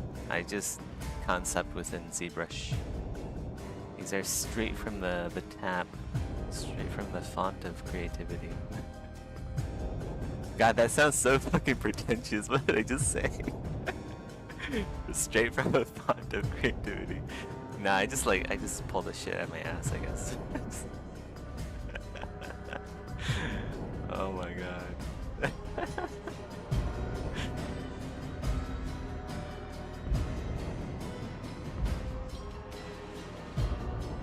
Like, I played so many games, I've watched so many movies, I've studied, like biology. It's like, everything I know, I just, like, put into these armors.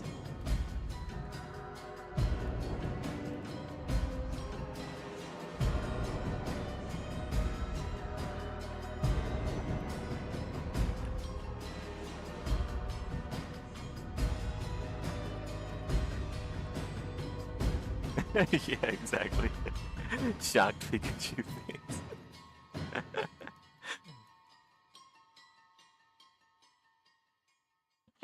Pretentious comments. Oh god, the pretentious artist is such an archetype that I want to avoid. Oh god.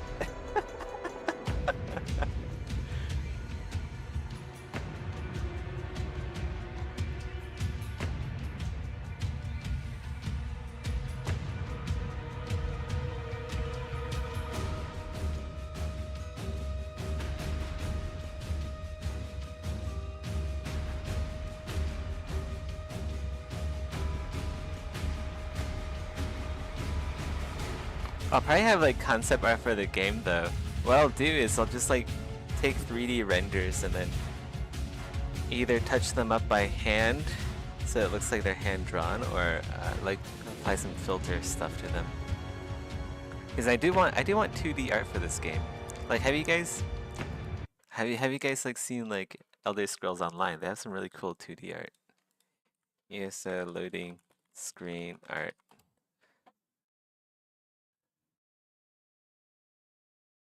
So like stuff like this, right? You guys can, this stuff is super cool. Like I want 2D art like this for my game.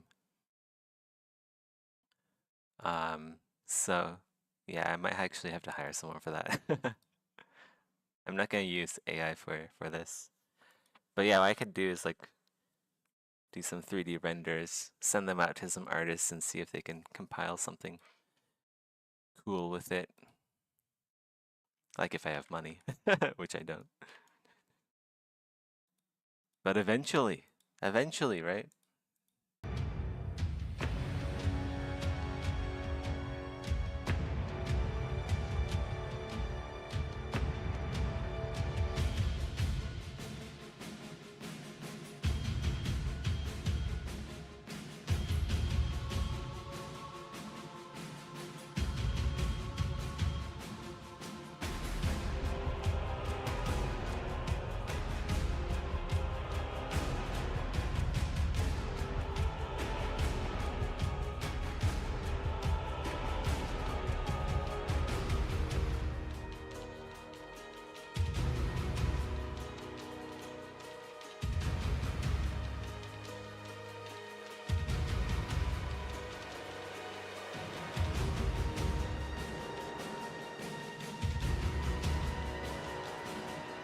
Almost sounds like StarCraft music. The drums. This is some StarCraft music after this.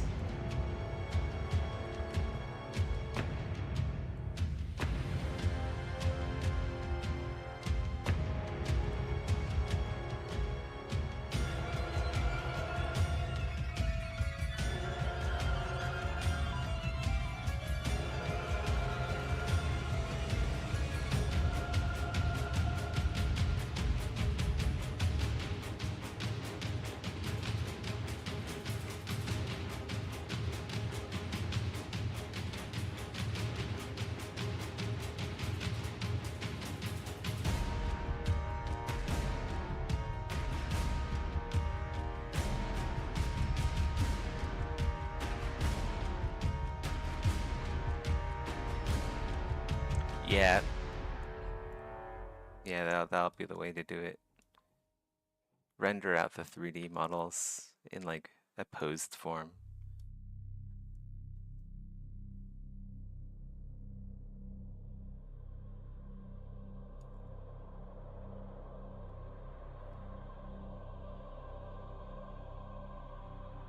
I want like actual hand-drawn art for loading screens. I don't want to just have 3D renders because that's kind of lame.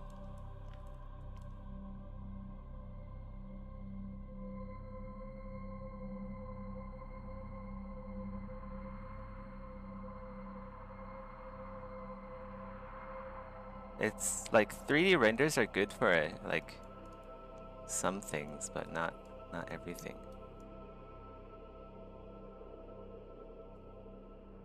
Like, so much about video games is art.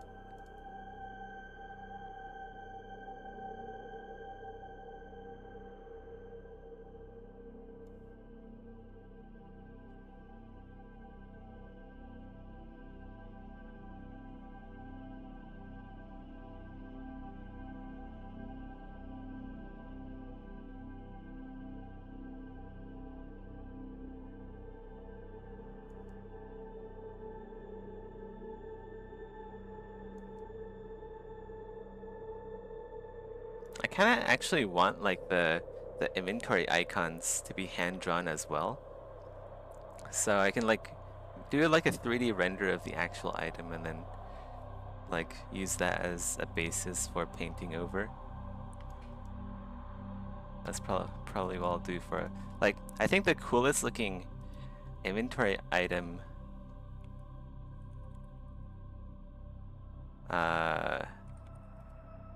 let me see if I can find an image.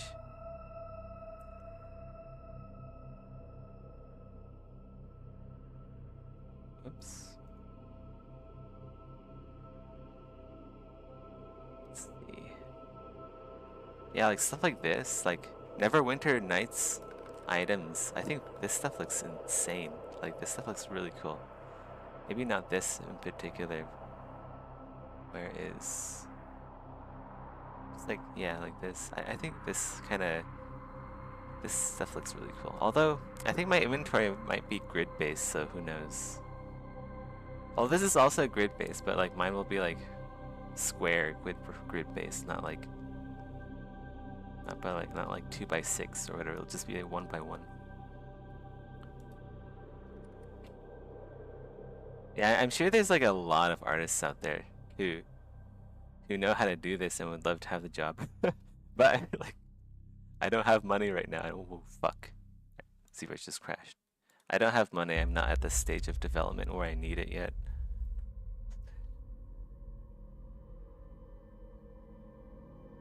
God damn it. I hope it's saved. Okay, it did. Good. That's what I really like about ZBrush. Their quick save is just so clutch. Some of the best quick save I've ever seen. Some of the best autosave. Alright, let's go actually save it. We did do a lot.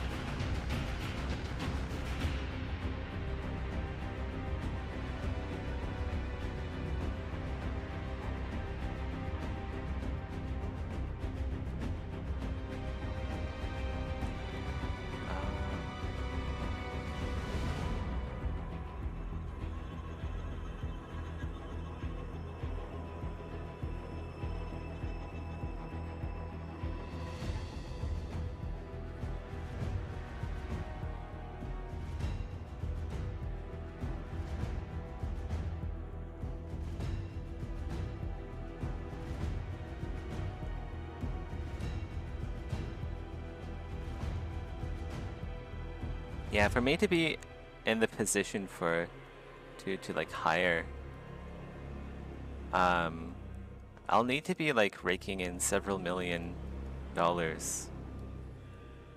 per year. Because if you think about it, a salary of an artist, I would say like a fair salary for an artist if they're remote, which was what I'll probably be doing.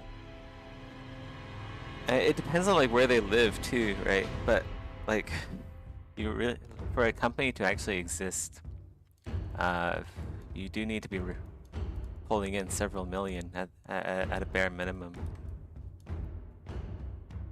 per year. That's why you hear all those stories about like failed indie startups. I feel like people are just bad at math or something. They don't realize how expensive this shit is.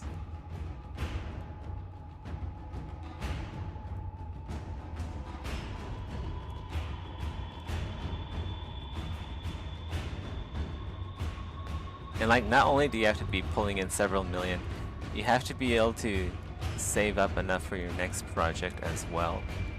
And then also have like R&D on that.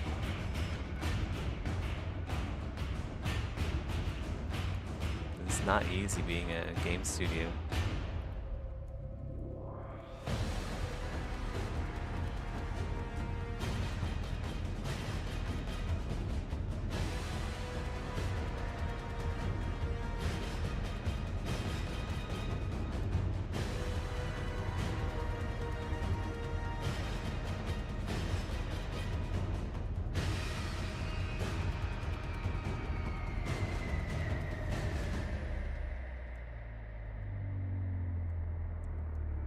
What I could do for version 1.0 is maybe have some art commissioned. Although I'll have to be really specific about what I need. And it'll only just be like a contract job. I won't be able to hire anyone full time. That's for sure.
You must get a sponsor to support this project. Nah, I don't need a publisher or a sponsor. Like, I've been working on this project for years now. Like, I don't have to work on this project full time. I have patience.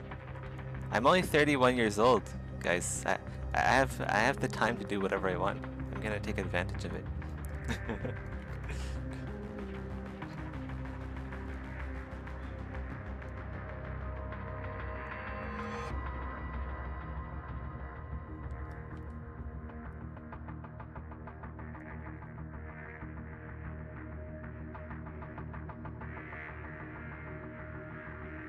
I feel like that was like Rusty's moment to chime in. Man, 31? That's old as fuck. I don't think he's here though, is he? If he is, he's lurking. He's lurking in the shadows. Not even Kickstarter? Not even Kickstarter. I'm not doing any funding for this game.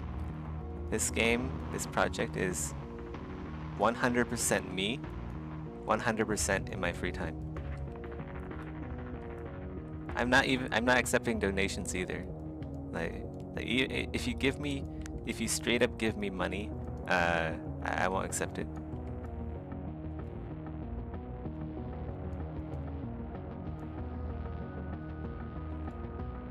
Like, the thing is, funding for a game, that is artificial, like, that's an artificial way to start your project. Because what happens if that funding runs out, right? Which it will. And then you release the project and you realize, oh, people don't like the project. So this project has to be self-sustaining from the start. Like, if it doesn't pull in money on its own, it doesn't deserve to exist. And by pulling in money on its own, I mean, like, this game has to reach 1.0. It has to be able to support servers with players, and then people should be able to either buy the game and play the game through just like buying the game, or paying through subscription or whatever else. If the game can't do that, then it doesn't deserve to exist.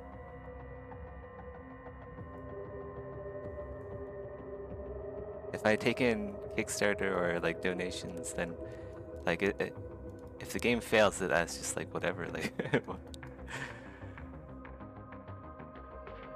right? People have to be interested enough in the game to just to want to play it. They have to, like, they really want to play this game, not just because they're like, oh yeah, this project looks cool, let's see how it turns out. No, it actually has to be a cool game. It has to be a cool project.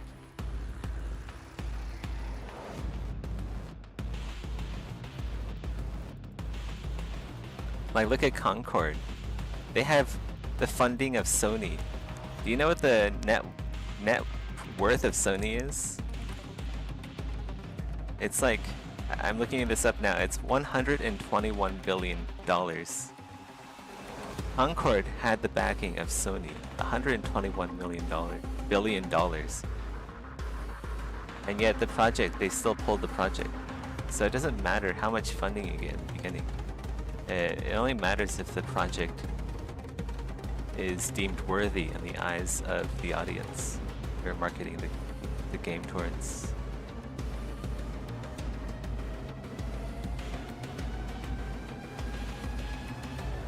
That's why I think crowdfunding just isn't really worth doing.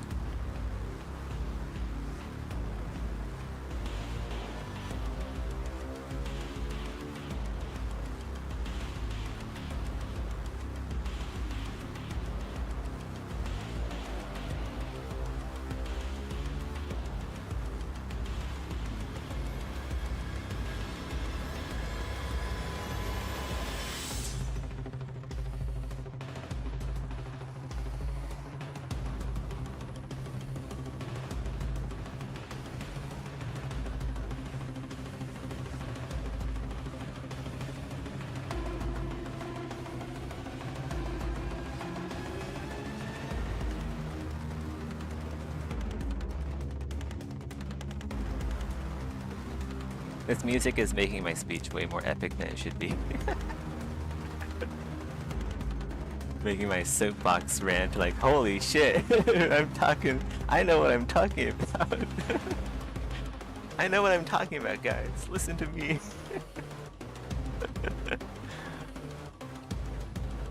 I speak the true truth.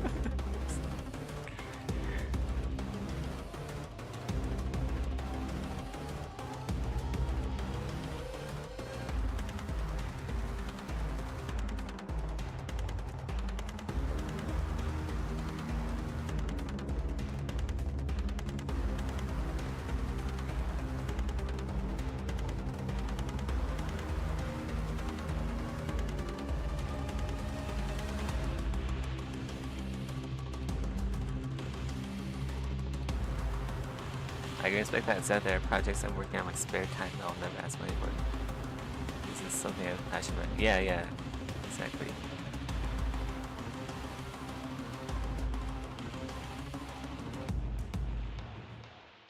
For sure.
I can start dynameshing this, I think. Dynamesh. Whoops, not that resolution.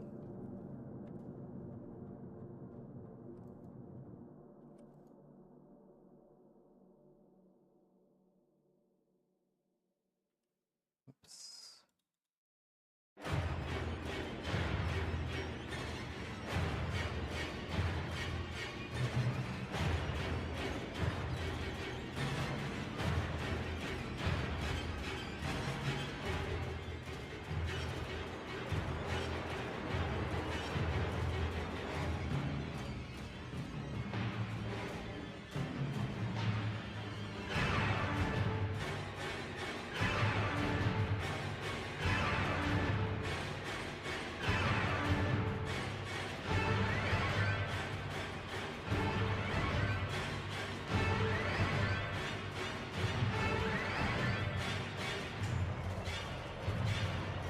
Figure out how this actually animates, I think.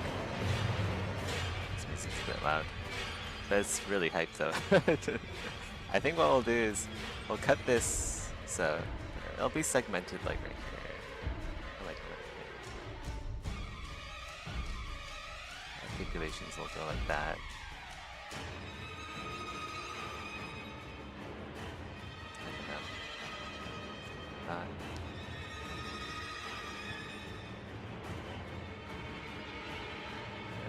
Around.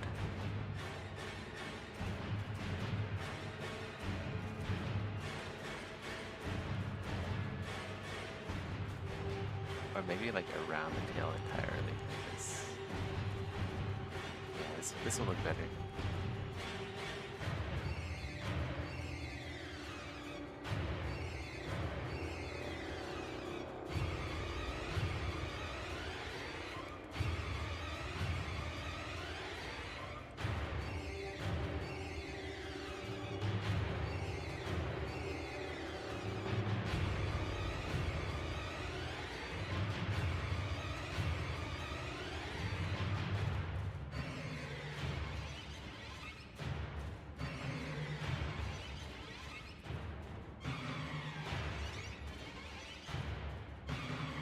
So cute. This is such a cute pauldron. No one's gonna take my game seriously if the pauldrons are this cute. We'll make it more scary looking in a sec.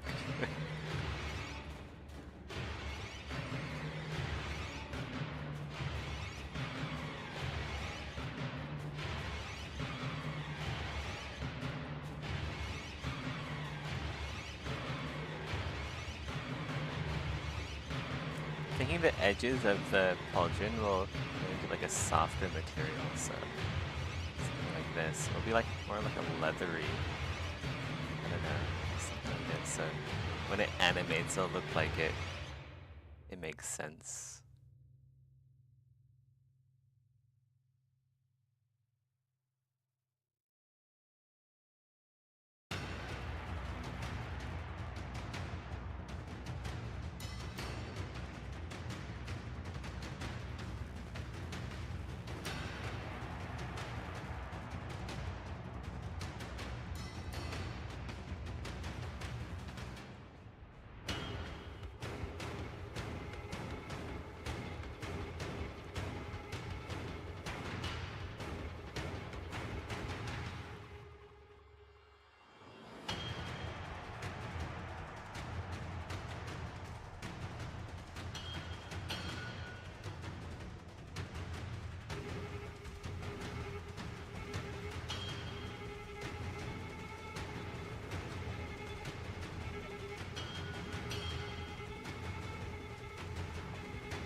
Let's go listen to something a bit more chill.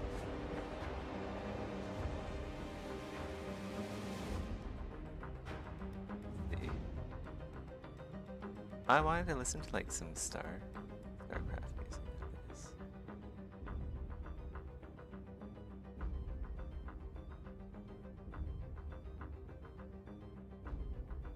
But listen to some RimWorld music. Haven't done that in a while.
I forgot to add little thumbs to this guy. Shoot. I'll just have to dynamesh them in.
Okay, we now have. Wait, what? Why is this still visibility set 1? It should be 1. Then switch this over from helmet 3 to 1. Is it not saving?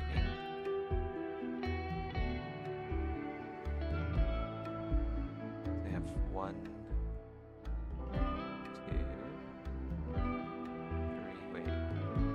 Should be Pauldron 3.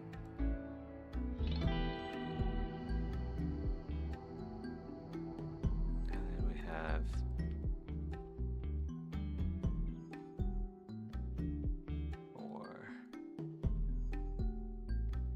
okay. Variant 1, 2, 3, and 4.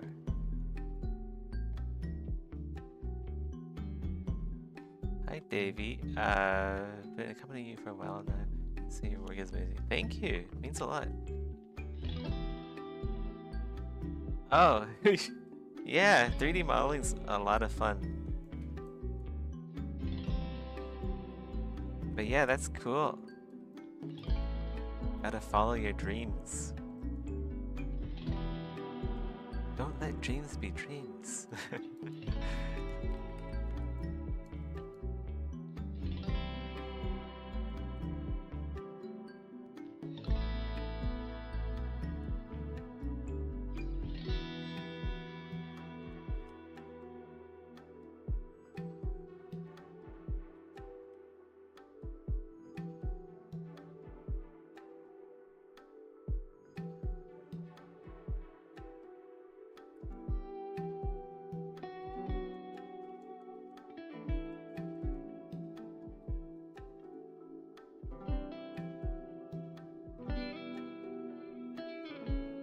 This music is so good. RimWorld music is the best. Like, especially after that Warframe music. This is the chill pill music.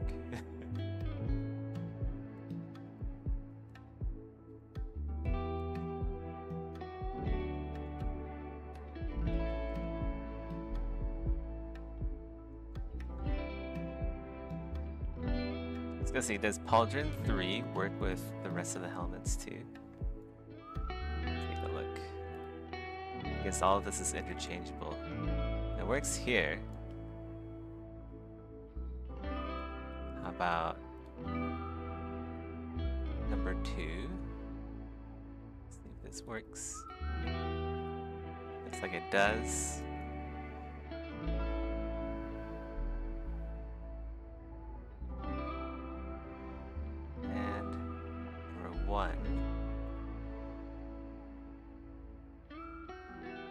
Nice. So we're gonna have like a lot of variations within one armor type.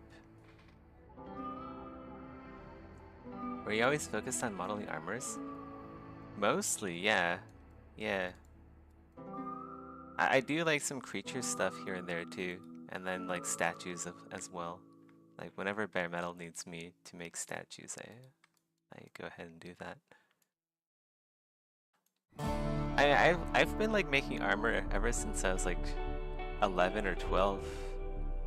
Like real life armor.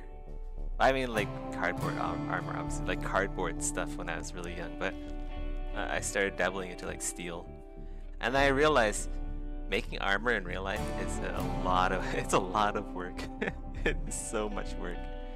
So I thought, hey, let's go pick up a profession that's even more work. Let's go pick up 3D modeling. Let's go choose a harder profession than making armor in real life.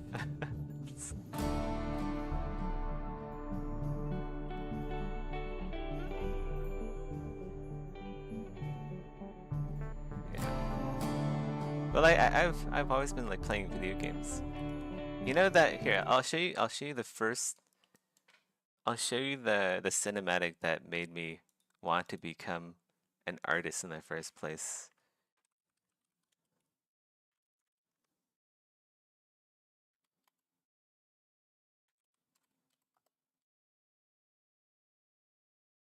Where is it?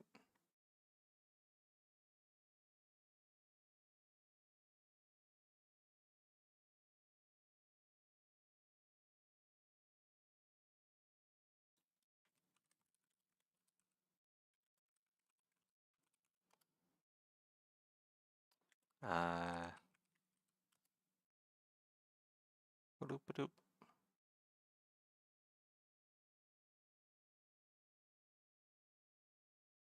Is it this one?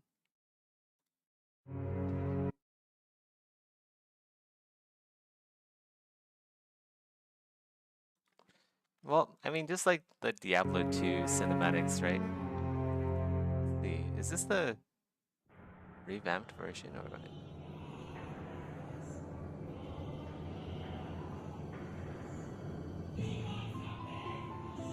Yeah, just like stuff like this, man. OG Blizzard with their freaking Tyrael. Okay, this part right here. You were there too, Tyrael. I remember seeing you in my dream. His brethren had cornered a great demon. So blurry. Belial, the Lord of Destruction, who had been. But yeah, like, oh my god, Archangel Tyrael. They attempted to imprison the demon. Hell yeah, I'm gonna be an artist now. Sacred stone. Yet when their attempts failed, Tarasha selflessly volunteered to contain the demon within himself. I kind of want to just like rewatch this whole thing on stream, but it's gonna He take too long. instructed his But yeah, just like Diablo 2 within a tomb, cinematics. buried under the sand, there to wrestle with the demon for all.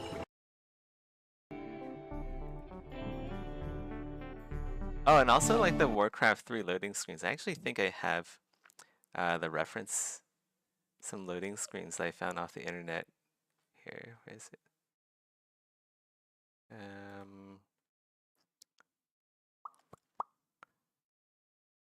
Resources, reference, Warcraft. Like the loading screens. The old loading screens here. I would like draw this stuff in school. I'd be like, oh yeah, I want to try drawing something like this instead of paying attention in class. I'd draw like a shit ton of these Naga. Yeah. Cool stuff.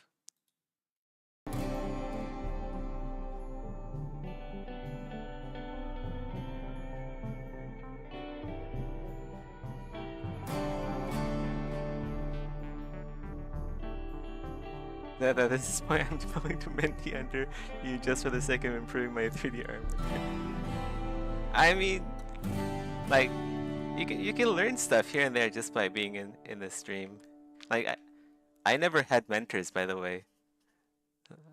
I just looked stuff up if I needed to learn. All of the information out there is just like there's so much information.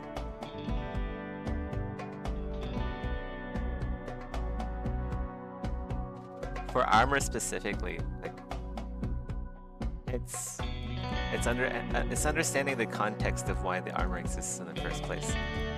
Armor exists to protect, and like how does it protect then? What is it protecting against? Like these are the answers. These are the questions you'll have to ask yourself when you're making armor.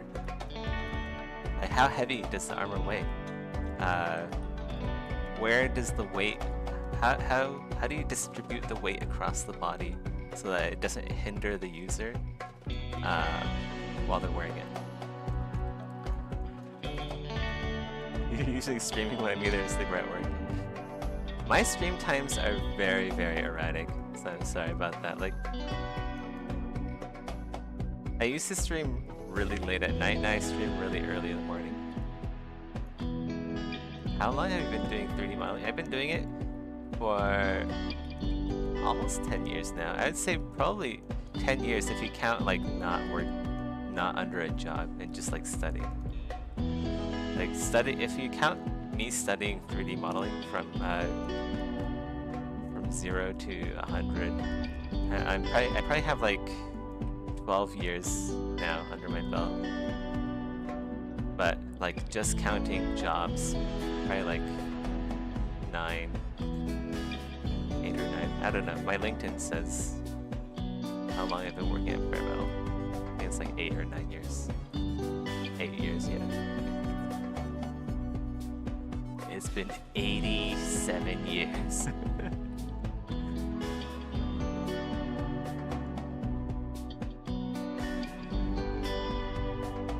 Music's a bit loud.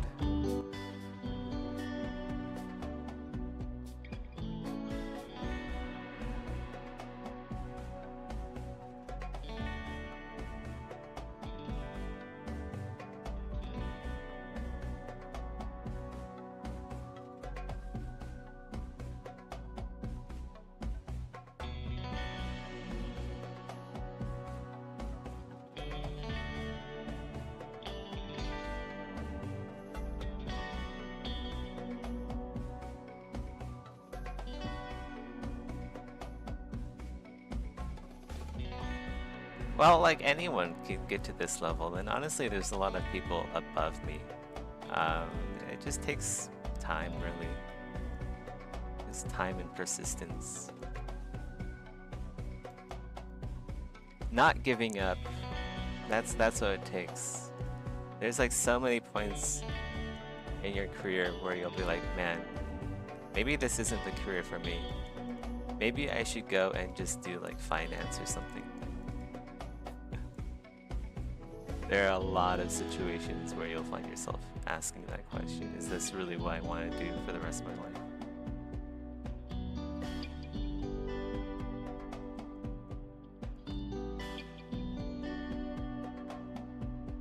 But yeah, if you power through that, you get to shit talk on stream like me.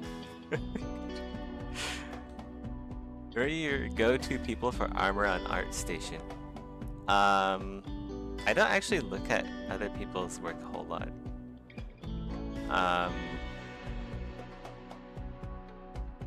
Yeah, I actually don't look at other people's work for armor. I'll say like there are some armors that I admire from other people. Like if you guys seen the work done by the Sinus game, right? I don't know if they're still working on the game. But like whoever the artist was, we'll go look it up. I'll let you guys check it out. Yeah, this I think Ian Campbell, is this the guy? Yeah, like whoever made, yeah, I think this is the guy. He makes a lot of really insane armor, like this one right here. Holy cow! Like look how sleek this armor is. Like this stuff is, like honestly, it's like, I want to say it's better than mine. I think this armor is better than mine because, well, like for Exanima, right? Exanima is a top-down, it's a top-down game, so I don't need to make it. Oh, hey, Michael. Yeah, I don't need to make so much detail. I don't need to make the models this detailed, but like, holy shit, right? Like, this is for like Unreal Engine, and like the armor I'm making right now is gonna be for Unreal Engine. It's gonna be third person. So there's this guy, Ian Campbell, and then there's also Dave Raposa does a lot of really cool stuff. I don't know if he's here. Is that how you spell his name? Maybe it's David.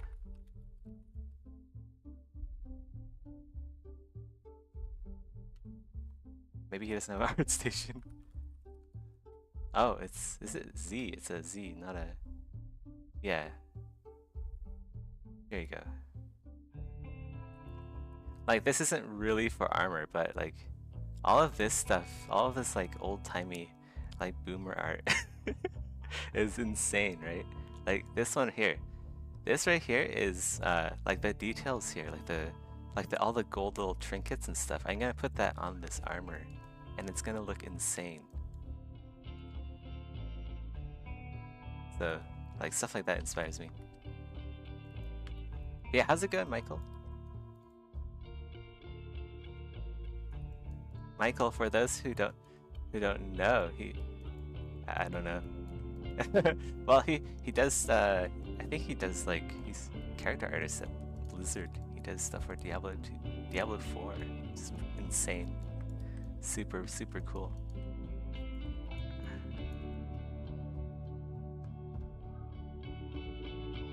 Wilhelm set from DS3. Yeah, Dark Souls 3 stuff is insane. It's like all the FromSoft stuff. Really cool stuff.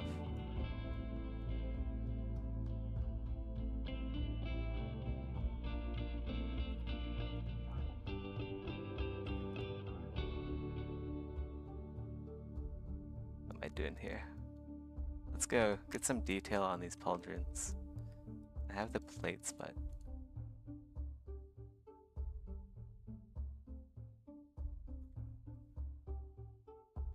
You say examine armor, it doesn't need a lot of detail, but you still do it. Yeah, I can't really help myself.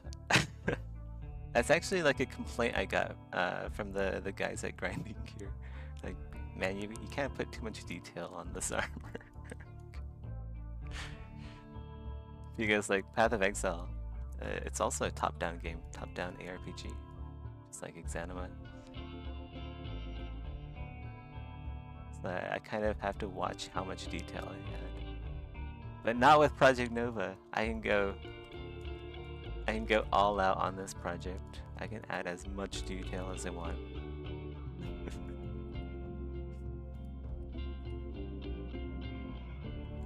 Are you doing a different approach for this armor? Yeah, this is this is more organic. So this is a different approach for this armor. However, like the armor underneath, like the metallic stuff, I still do the same slice modeling. But like the bony stuff, I do it normally. Like if you're sculpting a creature or whatever, same methodology.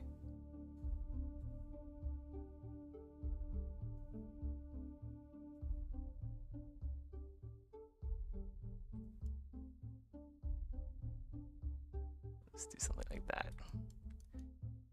I said I was gonna make like a more interesting pauldron that's not like medieval, but they just keep turning into medieval helmets or medieval pauldrons. They're designed the same way. So you have like the large lame here protecting the shoulder, and then you have like the lames coming out. Top and bottom.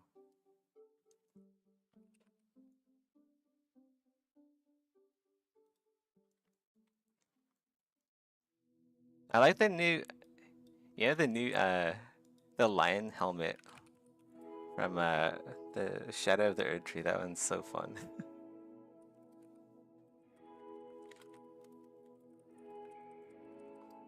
It's like the dancing lion helm.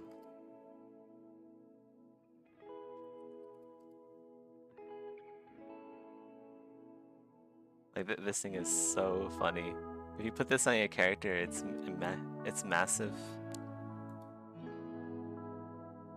Like this. It's so fun. We don't need that.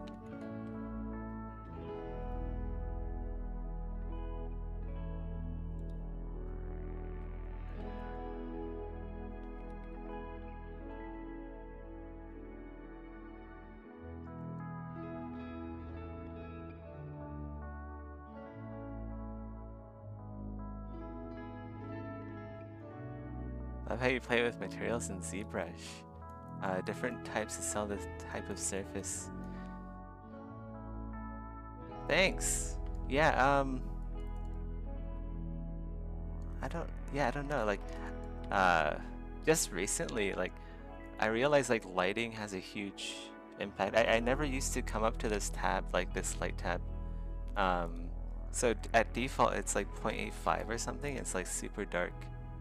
So I just bump it up to 1.25, and then I was also thinking about like adding some other lights, because lighting has a huge effect on what your materials look like too. But I don't know if it's absolutely necessary. Like we can do like a desert kind of light. Something like that would be something that you might see in like Project Nova. Well, yeah, like the metals and stuff. I just took like, what's it? Pixelogic.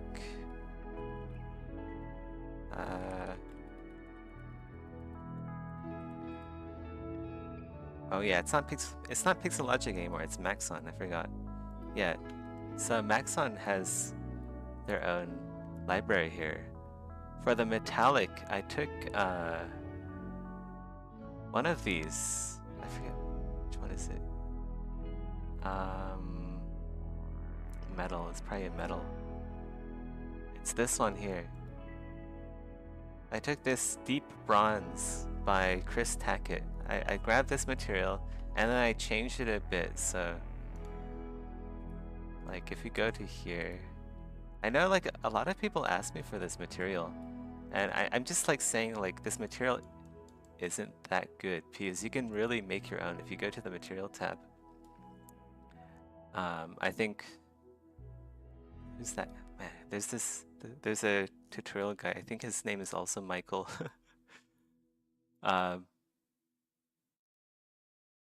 Yeah, you can change the modifiers around to your liking. So here are these are basically the stats. I basically just adjusted them all. I also have like this image of like a ball of metal that I got somewhere. I don't know where I got it. Just like a random photo off the internet of like a ball of steel. But I have that in here, and then I change stuff around until it looks like steel in real life, I guess, kind of.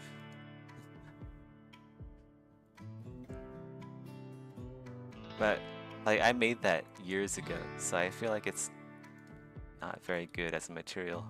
It's like matte cap. And then these are just like basic chitin, basic skin, and basic slime. These are just like, these are all the same material. I've just adjusted the shininess.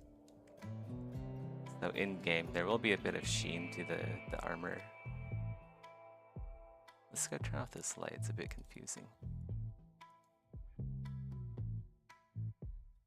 And this one's like, whoa.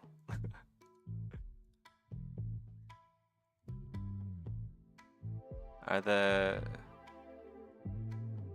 for the ones with the gold trim, you added cavities to it, or is it a combination of polypaint? This one has cavity, yeah. There's no polypaint on this yet. So if you go to flat color and then material fill, it's just white. There's no color to this. So it's purely the material making all of the dark lines in there. But yeah, that'll be like baked out with ambient occlusion, and I'll probably like add like some manual painting in there as well for the diffuse. Are the armors in Project Nova supposed to be combinable? Yes, yes. Like everything here is like modular. So let's see. So we have like different sets, right? So currently I have 4 variations. We have this set here, and then this one that I'm still working on, different pauldrons. Basically I'll do like 4 variations of every piece of armor, and then it'll spawn in differently. Or you can go to like a armor smith or something and then have something commissioned to look like whatever you want. Still not sure how the stats are going to work. Like in most games, the armor will give you stats, right? Diablo, Warcraft, all of that. Even Destiny has stats for armor. But I feel like that's not very realistic. But at the same time, like if you remove that mechanic, right, you're gonna have to replace it with a different type of progression. Because players want to become more powerful. They want to make their characters stronger. That's like the whole point of playing one of these games. It's the hero story. You start from 0 and work your way up to hero. Let's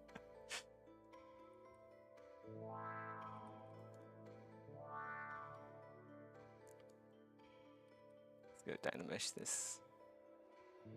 Oh yeah, actually I wanted to work on version 3. Let's go do this. I was doing the face earlier and I don't know why I switched over. There's like a grim visage. You'll see a lot of this in like Renaissance art. They just have like spooky faces coming out of everything.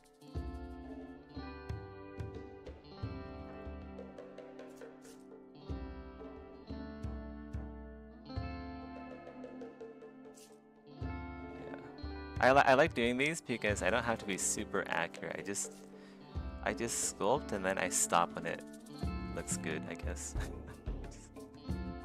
As long as you get like the brows, the cheeks, you know, like the key features of what makes a face, you just stick that in there.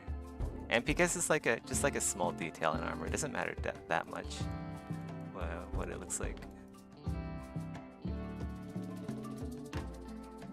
You can make the armor stats somewhat like Bloodborne. They're different and have advantages over others. Yeah, like I think the bigger priority for players is to look good, to make their character look the way they want their character to look. Not necessarily because it has the best stats ever. Like I could add in a transmog ability, like in World of Warcraft, you have like the transmog station and all that. But I feel like that's not very natural either. Like it makes sense in World of Warcraft because there's magic, obviously, and like anything can work really. Yeah, I don't know.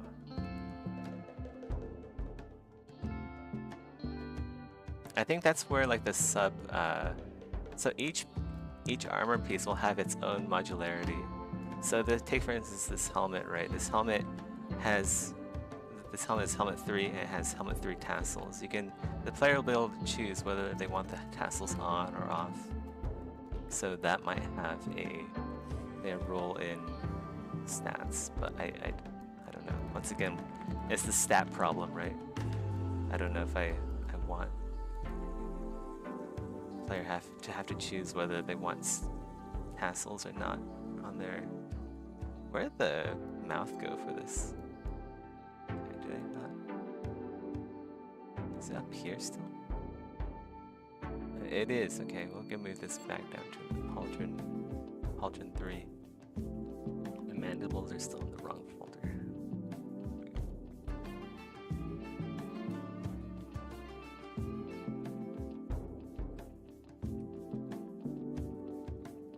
Yeah, the Dark Souls series, it's like they base the stats off of the weight of the armor, which is pretty realistic, honestly. Like that's how it works in real life. The heavier the armor, the more protective it usually is. So.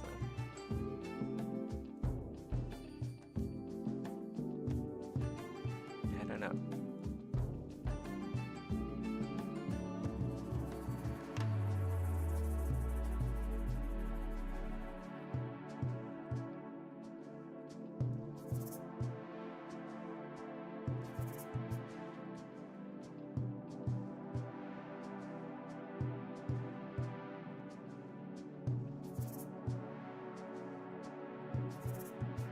Gotta add some pinchers to this guy.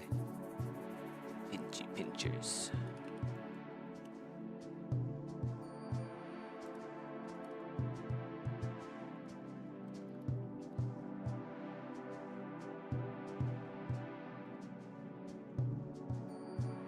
I was gonna do this earlier, but I forgot to add it in the Z-spheres.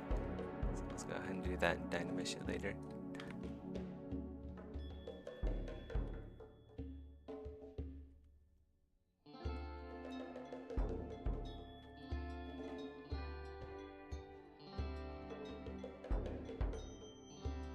What? Morph points. Is there a morph mask on this? Morph target? Delete morph target. I don't want that.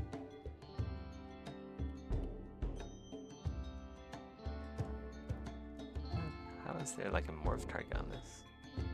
Or if Z-spheres come with their own morph targets?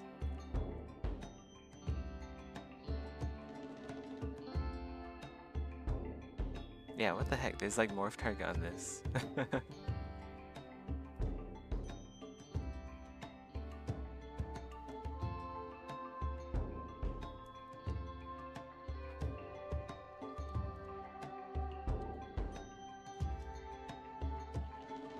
Yeah, I am worried about how big this ZTL is though. I'll probably save it as a project.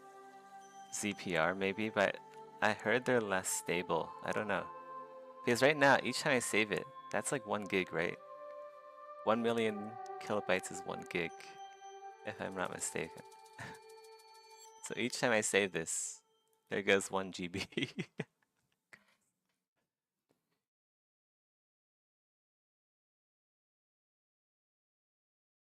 So I might have to split this out into multiple ZTLs.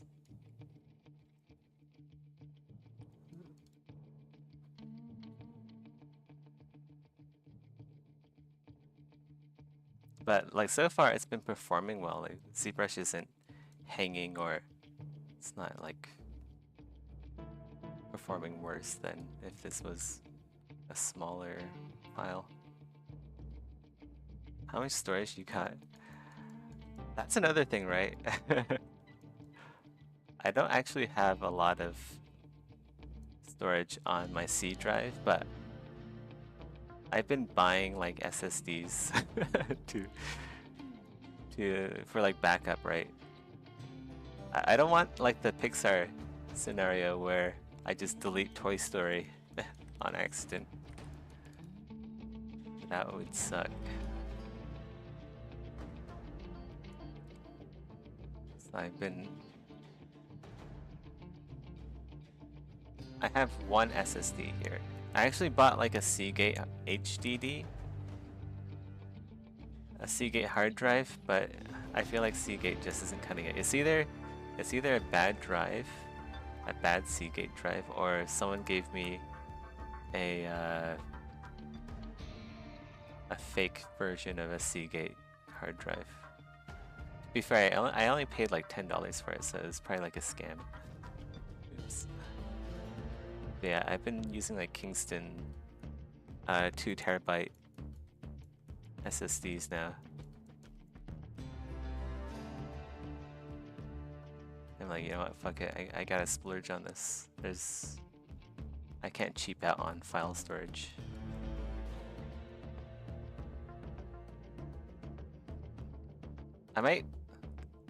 I've been looking into like home server options as well, like just like getting a like a storage box, a server box where I can slot in multiple drives.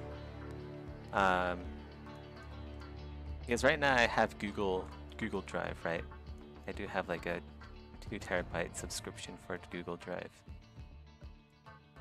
Is it 2 terabyte or is it 1 terabyte? I forget. It might actually just be 1 terabyte. I think it's 2 terabytes though.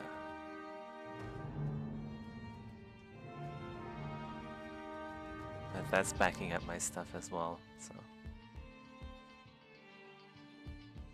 Like, can you imagine? Can you imagine like me working on this and then like, oh no, everything's gone.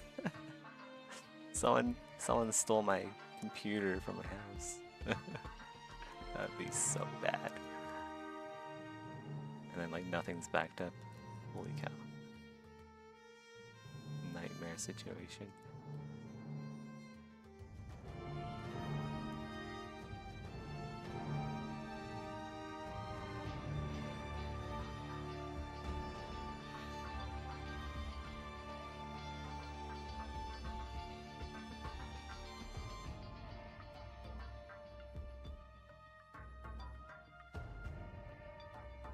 How is this going to animate? I need to make sure that the animation. I need to make sure that there's lames in here. For those who don't know what lames are, so lames, it's not what it sounds like, where it's like, oh yeah, that's so lame, bro. It's not that. Lames in armoring terms means like a flat. It's almost like a ribbon of steel that comprises a larger piece of armor. It's like a section of armor that's usually rectangular in shape and shaped. So this would be a lame right here, this whole bit here.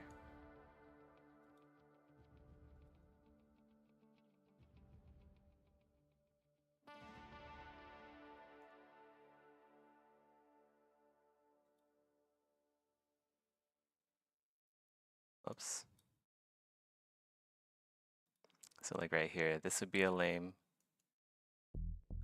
This would be a lame.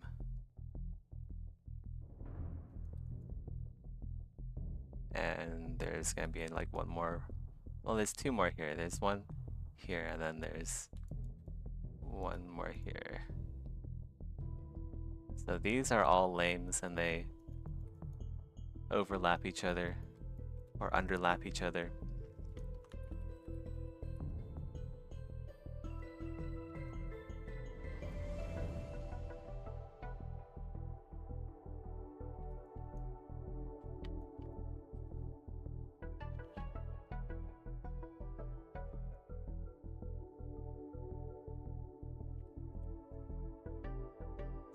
We can see that playing. Yeah, I know, right?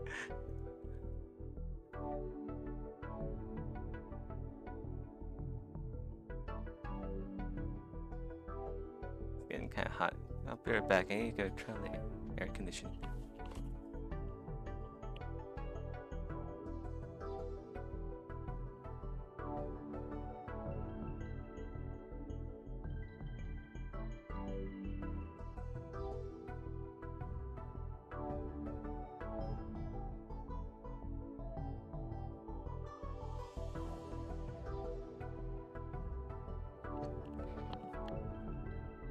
Okay, I'm back.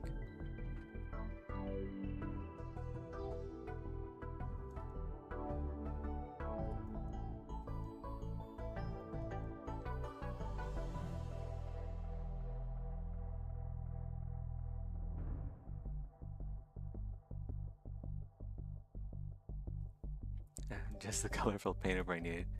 Oh, Don, do you have I have some references if you want them. Like,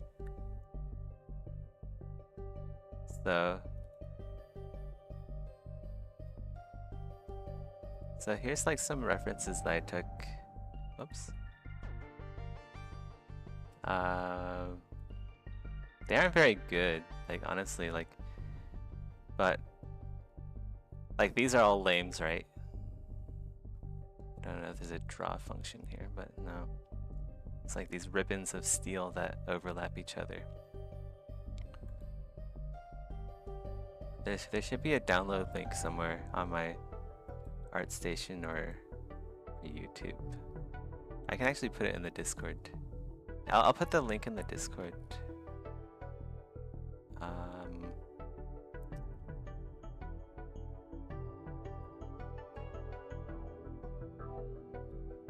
Okay, I'll put it in like general or something. I'll put it in the welcome area, so of the Discord. I'll edit the welcome.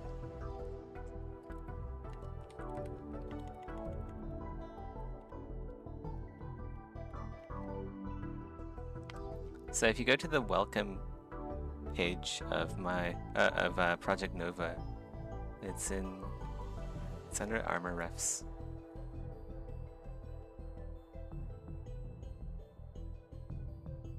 Using some historic armor books on the moon. Nice.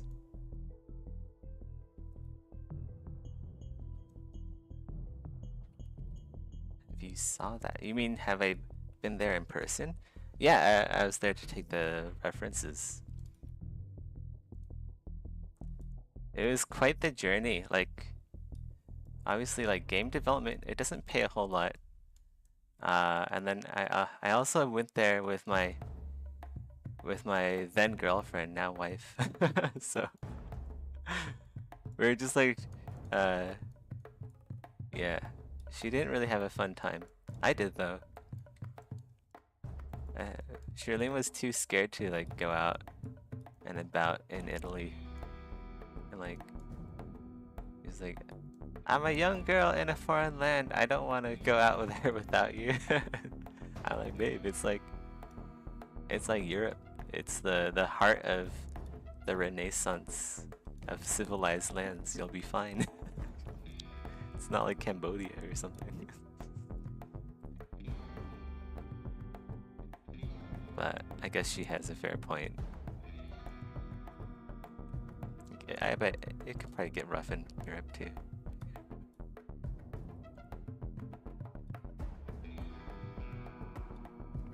Yeah, basically I was just going to different countries just to take refs. That was my sole mission, was to go there and take photos of armor. And then aside from that, I was just going from hostel to hostel while still working from my laptop.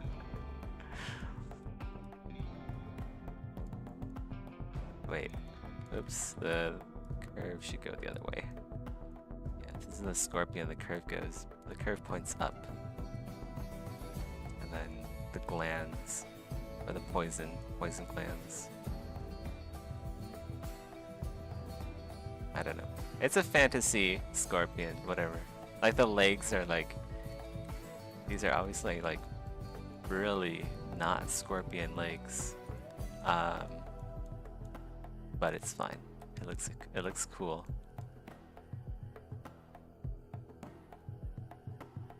Dedication, huh? Yeah, like I mean it's refs are good, but you kind of do also want to just visit the armor in real life. Otherwise, like the refs I took actually aren't a replacement. You want to go there in person and actually like stand in front of a suit of armor. It's completely different. Like the vibes are just completely different. It's actually it's really cool. And like if you imagine like the knight charging at you, holy cow, that would be a scary thing to see indeed. The apex predator on planet Earth, clad in steel skin, running at you with like a pole hammer. Yeah, no thanks. That is terrifying.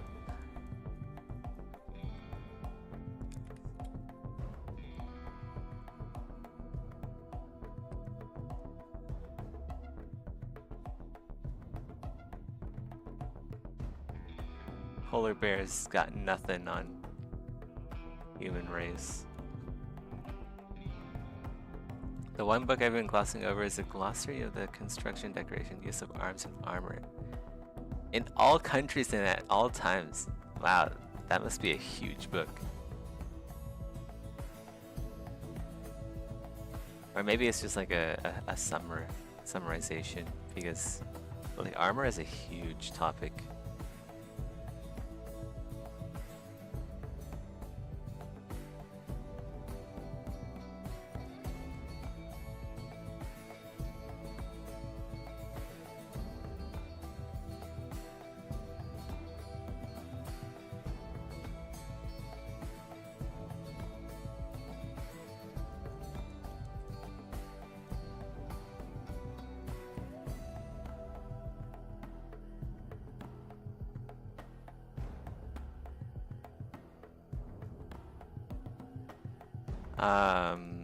Trying to think of any books I can recommend, or Resources.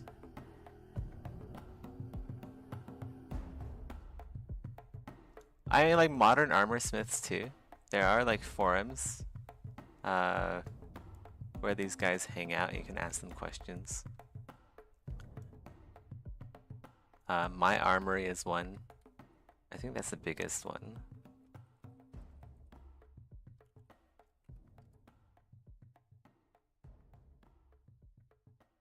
Where is it? So there's My Armory. You guys can come here, ask questions about like arms and armor. They have a forum. You can become a forumite of My Armory. They'll talk to you about armor and arms and stuff like that. Kind of a slow website. Whoa. Or maybe it's just me because I'm trying to connect from Malaysia. So there's that. There's also Tomar, Techniques of Medieval Armor Reproduction. I'll spell it out. Techniques of, not medieval, it's modern. Modern armor reproduction. I think the author is Brian Price or something. I think it's Brian Price, let's see.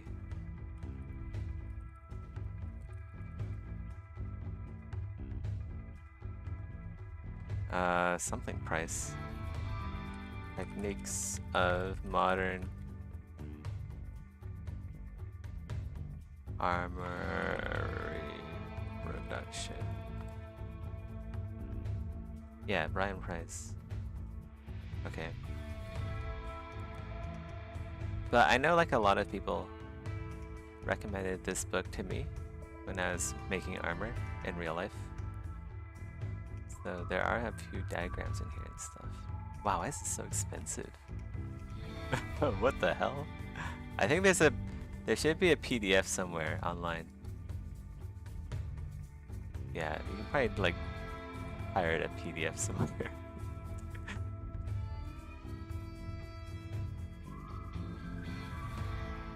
There's no way I'm paying $500 for a paperback. I don't care how good it is. That's like half of a ZBrush right there.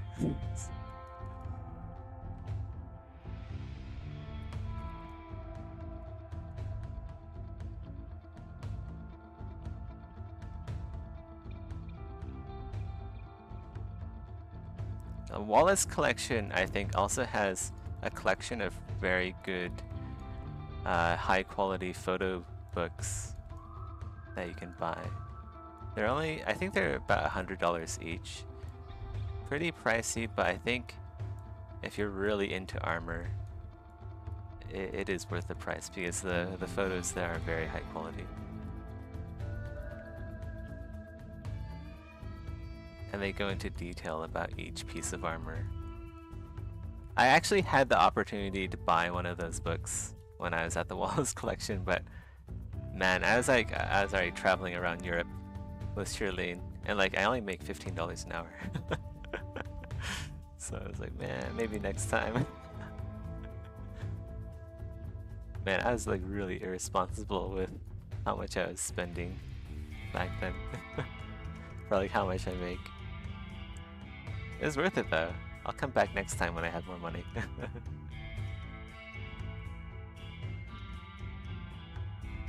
I'm older and richer.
Oh,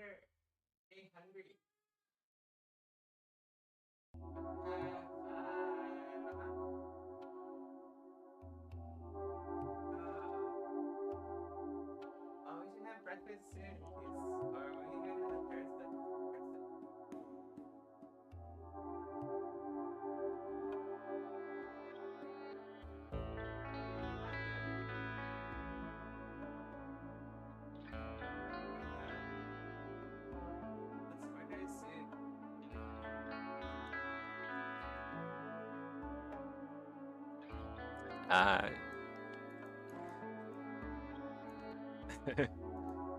You have the armor part separated?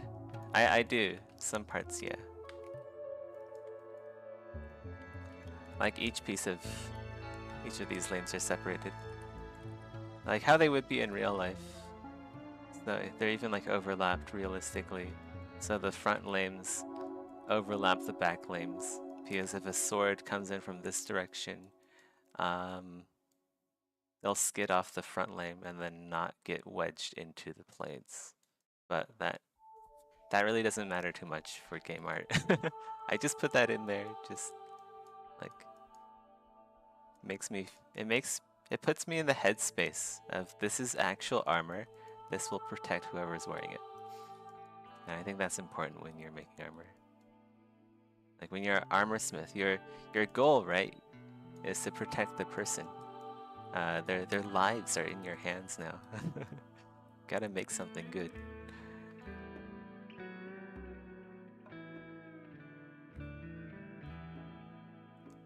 For like the chitin armor here, this is all one piece though.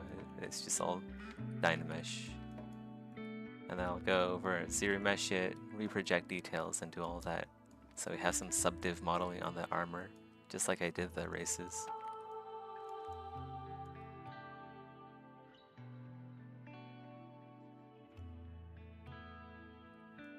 Ah, Michael Pavlovich. That's the guy who I was talking about when I said like, oh, you know, you should make your own material, right? I'm pretty sure Michael Pavlovich has a tutorial on making your own matte caps in ZBrush. It's really not as complex as it looks. I mean, like all these buttons and stuff, really scary looking, but it's actually not. It's not that scary at all. I just figured it out on my own just by like clicking random stuff and being like, then I was like, oh yeah, you know, that actually looks kind of cool. Let's go with that.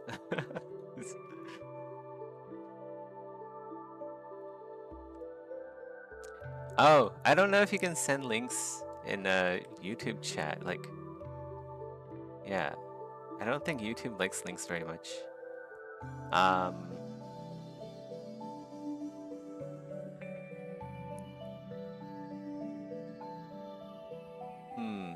I mean, you can join the Discord if you'd like, Michael. You're welcome to do that.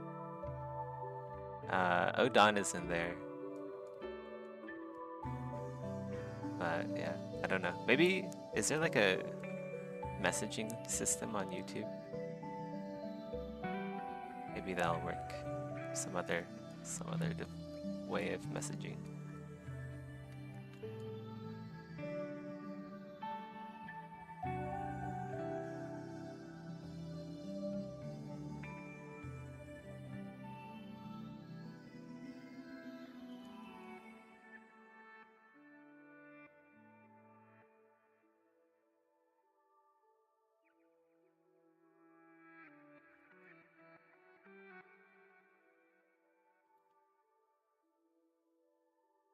Yeah, ArtStation has messaging.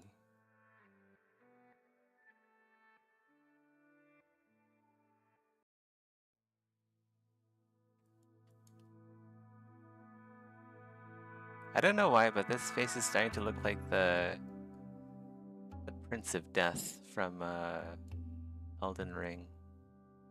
Getting those like mushroom vibes. Lord Godwin seeks an audience.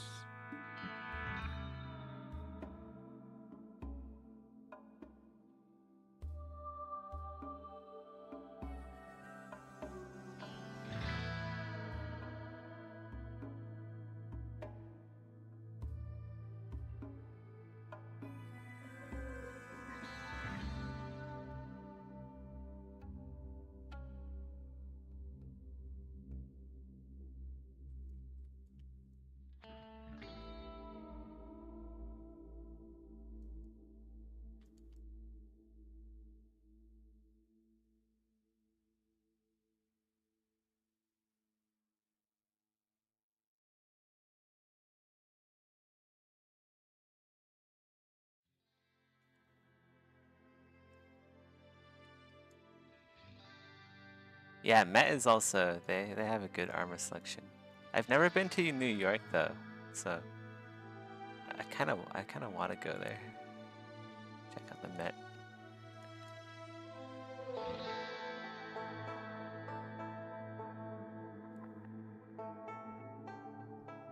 Oh yeah, the Wallace collection.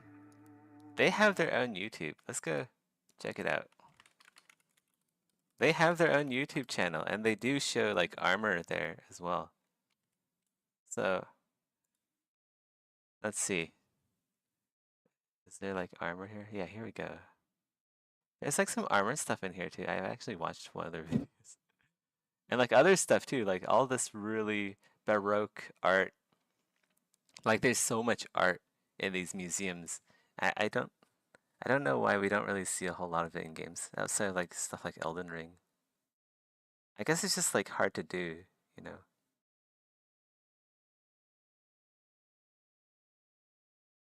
Before he became Archduke, Oh Maximilian yeah, it's Tobias Campbell. examples of He's a cool dude. I've never met him, but he seems like a cool dude. Zeusenhoffer's work. Now in the I've seen this. I was there. Sounds pretty fun. You have like some eyeballs on the salad. But yeah, like if you can figure out like what all these little details here on the helmet do, like that's how you get good at armor. Like for this bit here, this is for, I believe that, I actually don't know what that is, but it looks like a push. It looks like a push rivet. It looks like a push.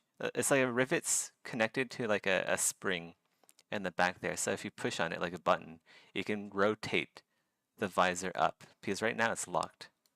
I wonder if I'll actually do it. Were made early in this most prolific period. Yeah, he's like rotating around so you can like see everything.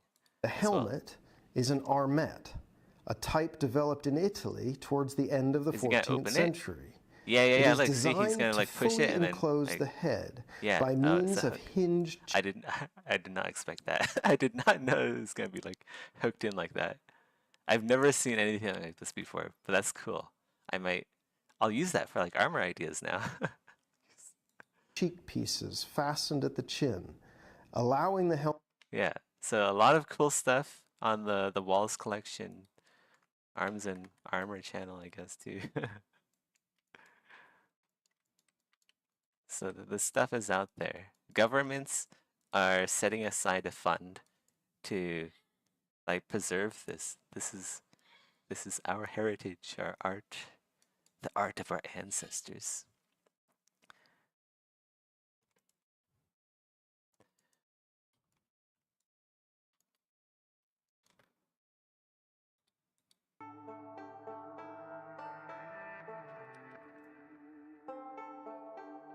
Is it hard to wear medieval armor?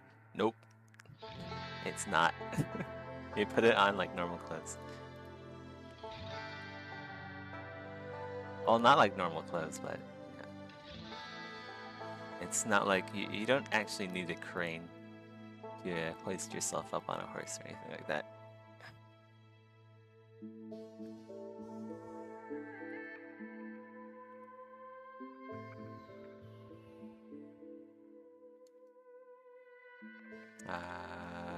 Let's dynamish this.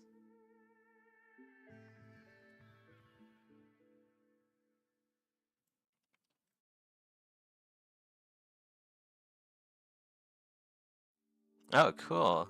Thanks, Odon. I'll check that out. Oh wait, they actually have the books online. Photo Bash. What is this?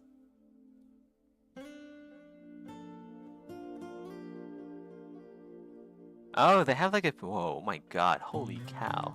These are some good refs. Yeah. There we go. There's the professional photographs in like PDF form, I guess. So instead of $100, I can actually just buy this. I might actually go ahead and do that. I might actually go get that. That seems very worthwhile.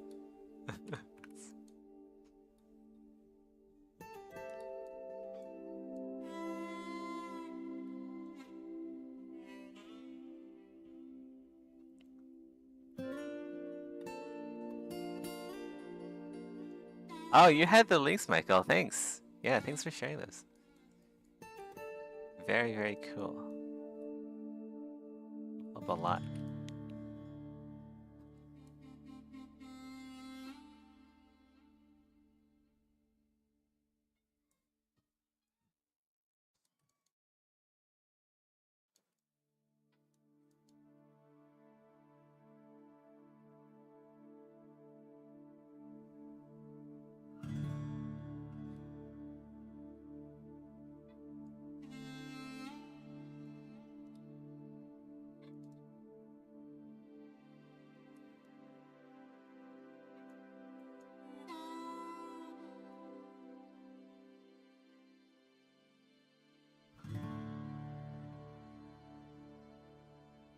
I should shut up and get some work done.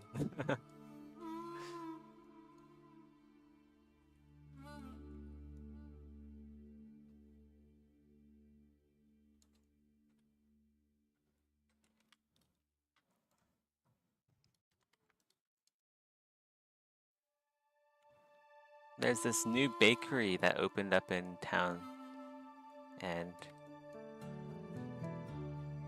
Shirlene wants me to go. I don't know if we're actually going. I want to get as much work done as I can before I'm called away.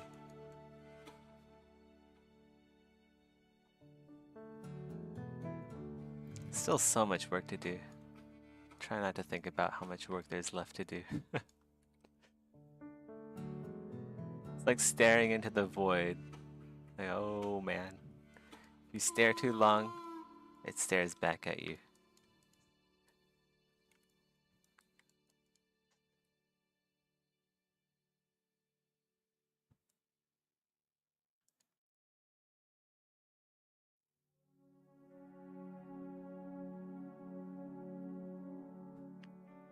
What time is it there? It's 11:27 a.m. Almost noon. We haven't had breakfast yet. Shirlene's sleeping in, and I'm involuntarily fasting right now. Because we were going to order some food, right? We were gonna order some food, some delivery. But someone has to sleep in, so we're starving.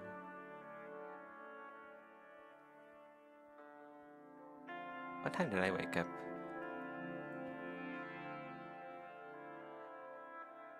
I woke up early-ish. I think I started the stream about 3 hours and 30 minutes ago.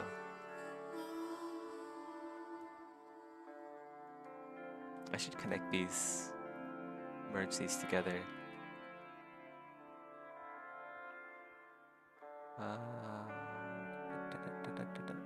And also the mandibles too.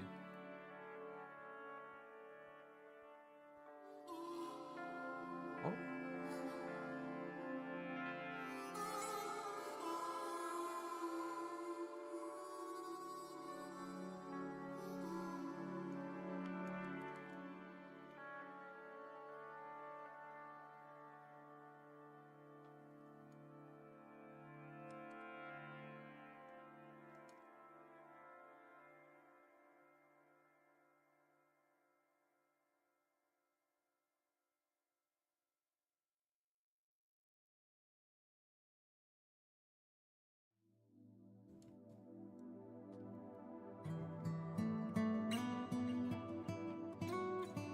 Yeah, I think most of my audience lives on the other side of the planet.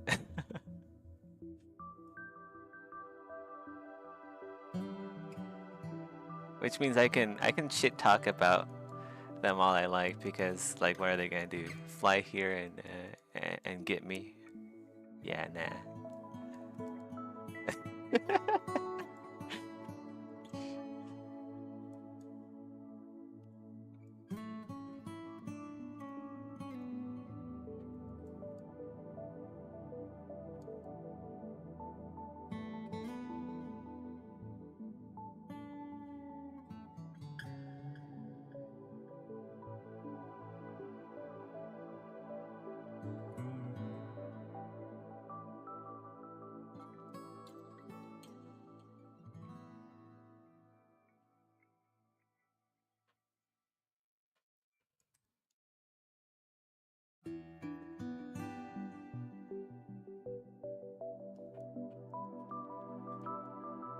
I wonder if I should play like some Skyrim.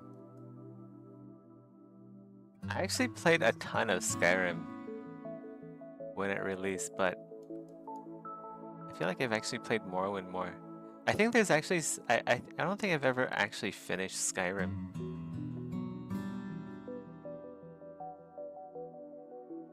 Like the main quest. I always went off and just did like stealth archery. You're gonna book a ticket, try me.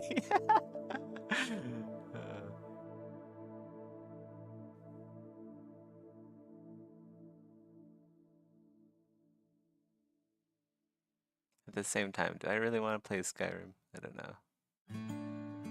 I don't know, man.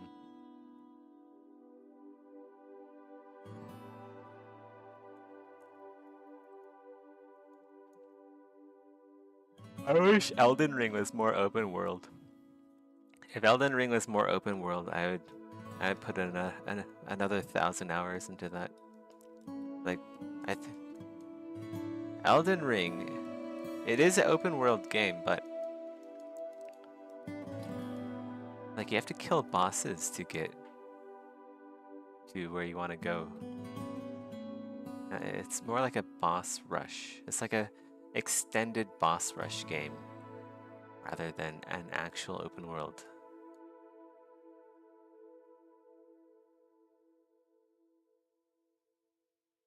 Like an open world, like a true open world would be something like World of Warcraft. That's an open world. Like Morrowind, another open world. Like something that you can just go anywhere you want, no restrictions, at whatever level you want. Like you want to go into a high level zone when you're low level and die? Yep, that's up to you. But like you can't just walk all the way to the mountaintops in Elden Ring without having to kill Morgott. Have I played the DLC? Yeah, I've platinumed the game on Steam. How many hours do I have it? I think I have like a lot of hours. I have 4,100 hours in Elden Ring. And I've platinumed the game. Yeah, 42 of 42 achievements. I played too much Elden Ring. Let's not get into how much of my life I've wasted away playing Elden Ring.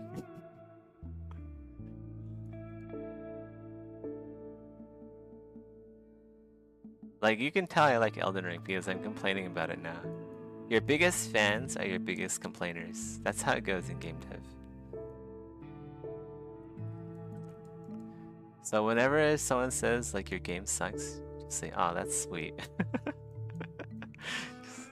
Ah, that's sweet. They love us. I keep getting notifications on my phone. They keep sending me stuff. TikTok? Why are you sending me TikTok?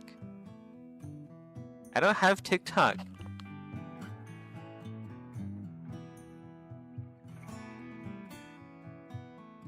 Oh my gosh, you're sending me food images off TikTok. Still haven't played the DLC, sadly too expensive. Yeah.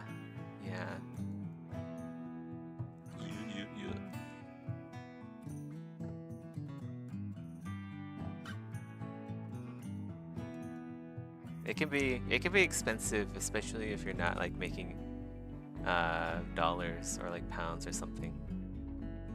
Unless like Elden Ring has localized pricing. Even then, like the world's it feels like ever since 2006 or 2008, the world's just been in a decline. It's never gotten better. All I hear is like recession after recession. It sucks, man. Why is the world? Why is there so much pain in this world? Just tell them, bless your little heart. Yeah, bless your heart. Do the southern thing. The southern FU.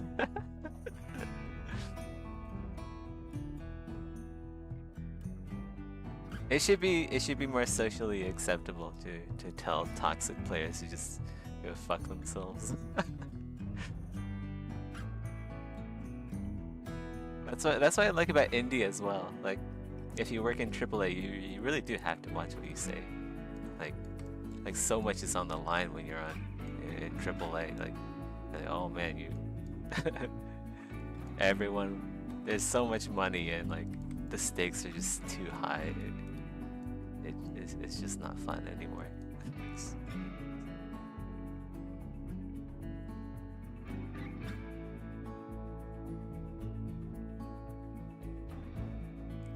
Like before I worked for like Grinding Gear, right? I like as a player I'd be like, man, I bet the servers are on fire right now. I bet the people like are like super fucking stressed. Man, what a what a fun time we're in, right, guys? Right, it's so fun. Like everyone's hair is on fire right around the new launch of the season. Right, guys? And then like I joined them as an artist. I'm like, oh fuck, man, I actually have to get this. I have to get this done before this day, or I'm in trouble. Or like, oh man, I have to be around these people who are like stressed out during this time. It feels bad. I want to be a player again.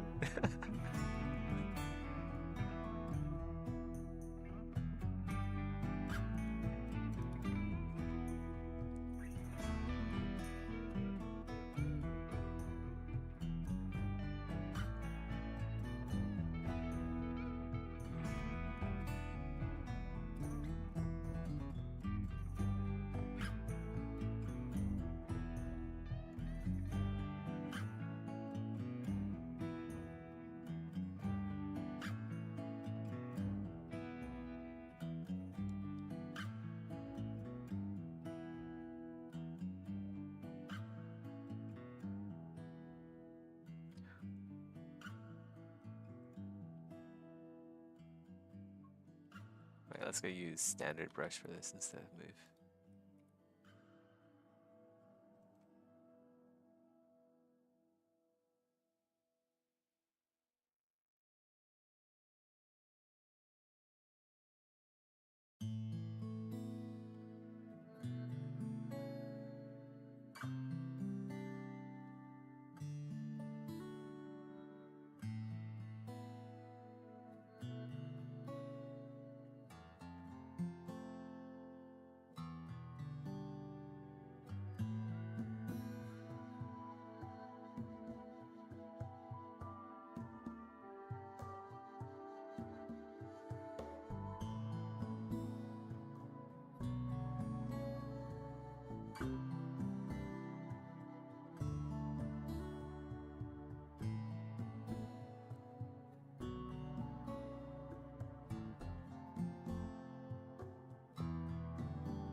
Okay, later, Michael.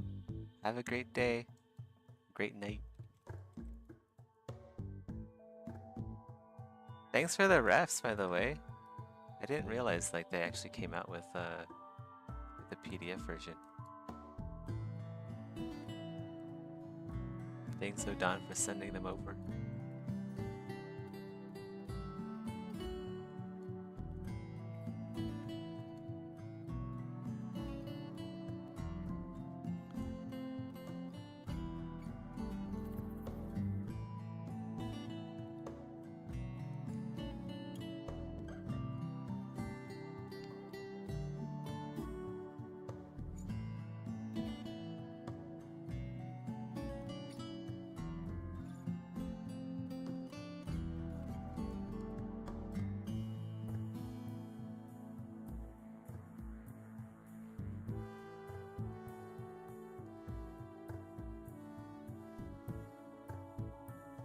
Probably gotta go soon too.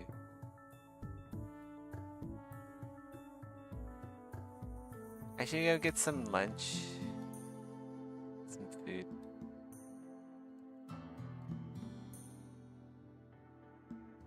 I was gonna play some Morrowind, but I'm not sure if we're going to Paris Baguette or not.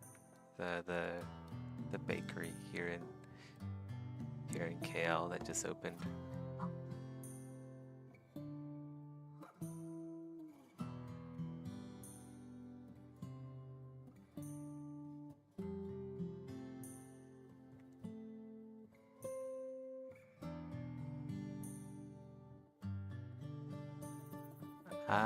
Zeth, have you ever had a subtool where it would not let you change the polypaint or material?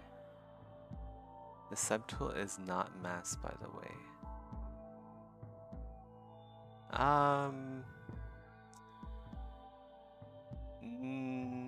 No, but you can come down here under subtool. If you go down to subtool and then either like polypaint, yeah, you go down to polypaint. If you click on colorize, it should flood whatever you're working on with like you can turn on and off colorize. So if I have a different color, turn off colorize. This is just the base model with nothing on it. You can turn on polypaint. You can see if it's polypainted or not. If you come down to you can see if there's like matte caps on it too under polypaint. Okay, I know this is pretty old, but when you're making some of the examine armor sets, more specifically the Underworld Captain armor, do you have some specific inspiration for it? No, I did not. Yeah, like Maddock was just like, okay, yeah, like it's like make whatever.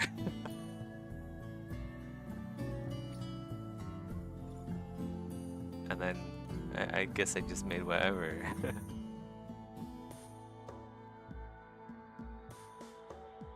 Trying to think back, it's like that's a while ago too, so I could be wrong. Turning off colorize does nothing. It's like locked to a specific color and material.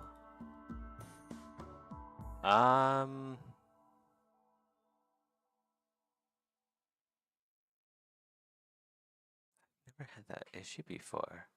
Turning off colorize does nothing. So like when you swap to different matte caps, does it change or does it not change? So like if you like click over to like a different matte cap, it doesn't change when you do that. If it doesn't change matte caps or like color, that means polypaint is turned on. That means it's turned on, and that means you've filled whatever here, like that means like fill object. You filled it with a material. So like that's the only reason. That's the only way it could be locked. So I'm like switching matte caps now and nothing's happening because this is already full of a material and a color. Right, export and re-import doesn't change anything at all. Weird. Yeah. What version of ZBrush are you running? Is it like a newer version than mine? Because I'm using like an older version that has the perpetual license.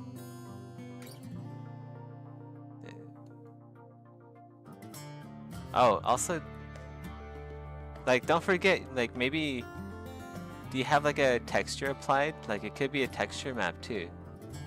Like you have a texture map applied, or if you have like maybe even like nano mesh or something, or if you have like surface applied, maybe you have like noise. Like if you have like noise applied, it could be noise instead of polypaint. Huh, weird. Yeah, that's really weird. I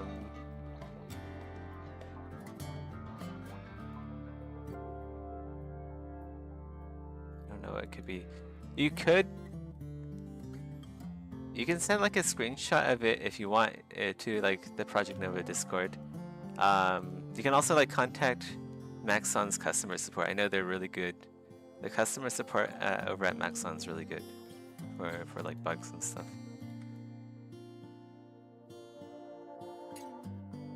Huh. Weird.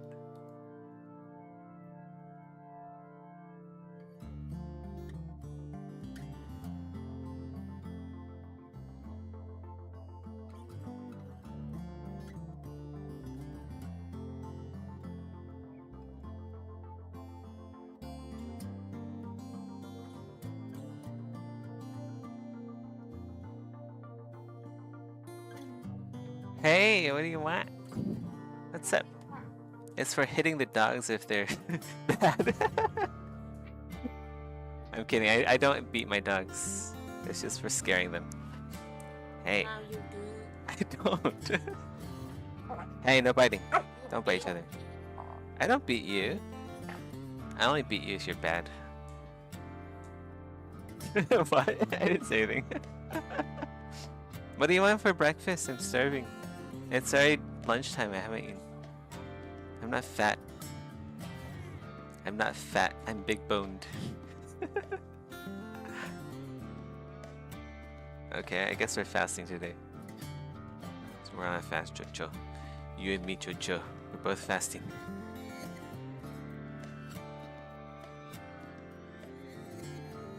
You guys want to hear some dog fat sounds? That's Chocho's belly. He doesn't like that, sorry. Okay. Hey! Woo, no biting. I'll be right back. Give me a sec.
Guys, I'll probably end it here. I'm gonna go see what we're gonna do today. See what Shirley wants to do today. Spend some time with my dogs. I think they're getting a bit bored. Had a good stream. Got a lot done today. I'll be back later on tonight probably if there's no plans or whatever today. But yeah. I'm pretty happy with the pauldrons on the 4th armor set. Pretty happy with how the helmet looks. And yeah, next stream we'll just keep at it until like we have 4 variations of everything here. So including like the skirt here, the gauntlets, cuirass. Yeah, take care guys. Take care Odan. Take care Mindsight. Take care, Davey. See you guys. Have a good one.